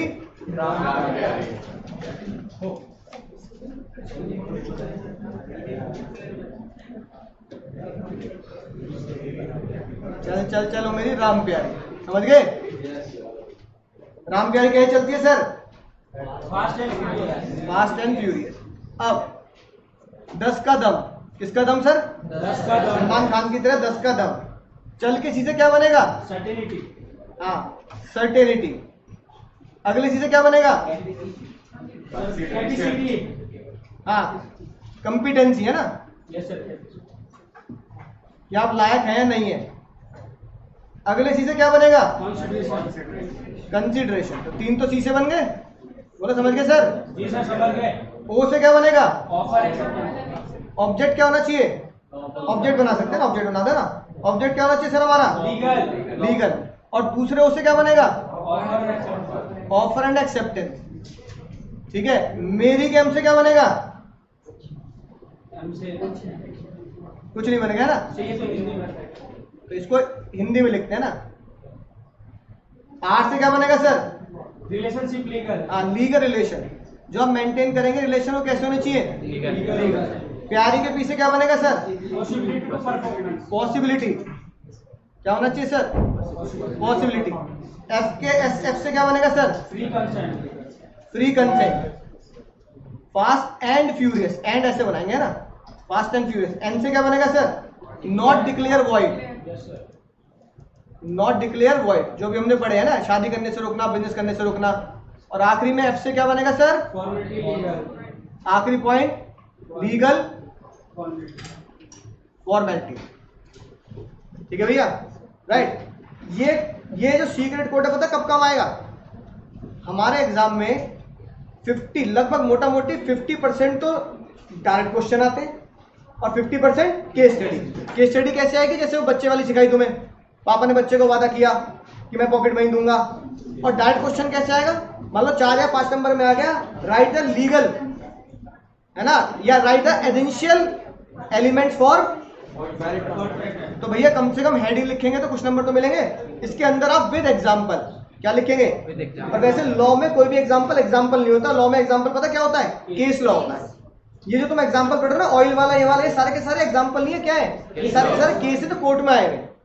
आज हमने सेक्शन 10 खत्म कर लिया, ठीक है, राइट। और क्या नाम है था? क्या गाना गाएंगे हम आज के बाद? चलो मेरी राम प्यारी। और एक गाना जो कौन गाती है? रानी। रानी का गाना गाती है दहलीज पे मेरी। दहलीज पे कदम रखने से हमें बताना पड़ेगा कि वो क्या है? वैलिड है और एसेंशियल सारे मौजूद हैं। ट्रेन वाले भैया रुक जाओ, ठीक है, समझा के बात? Yes, sir. राइट। तो जैसे मैंने तुम्हें बताया इसको रिवाइज करके आएंगे, अगले टॉपिक में हम चैप्टर में हम टाइप्स ऑफ कंटेंट पढ़ेंगे। चलो बाय बाय।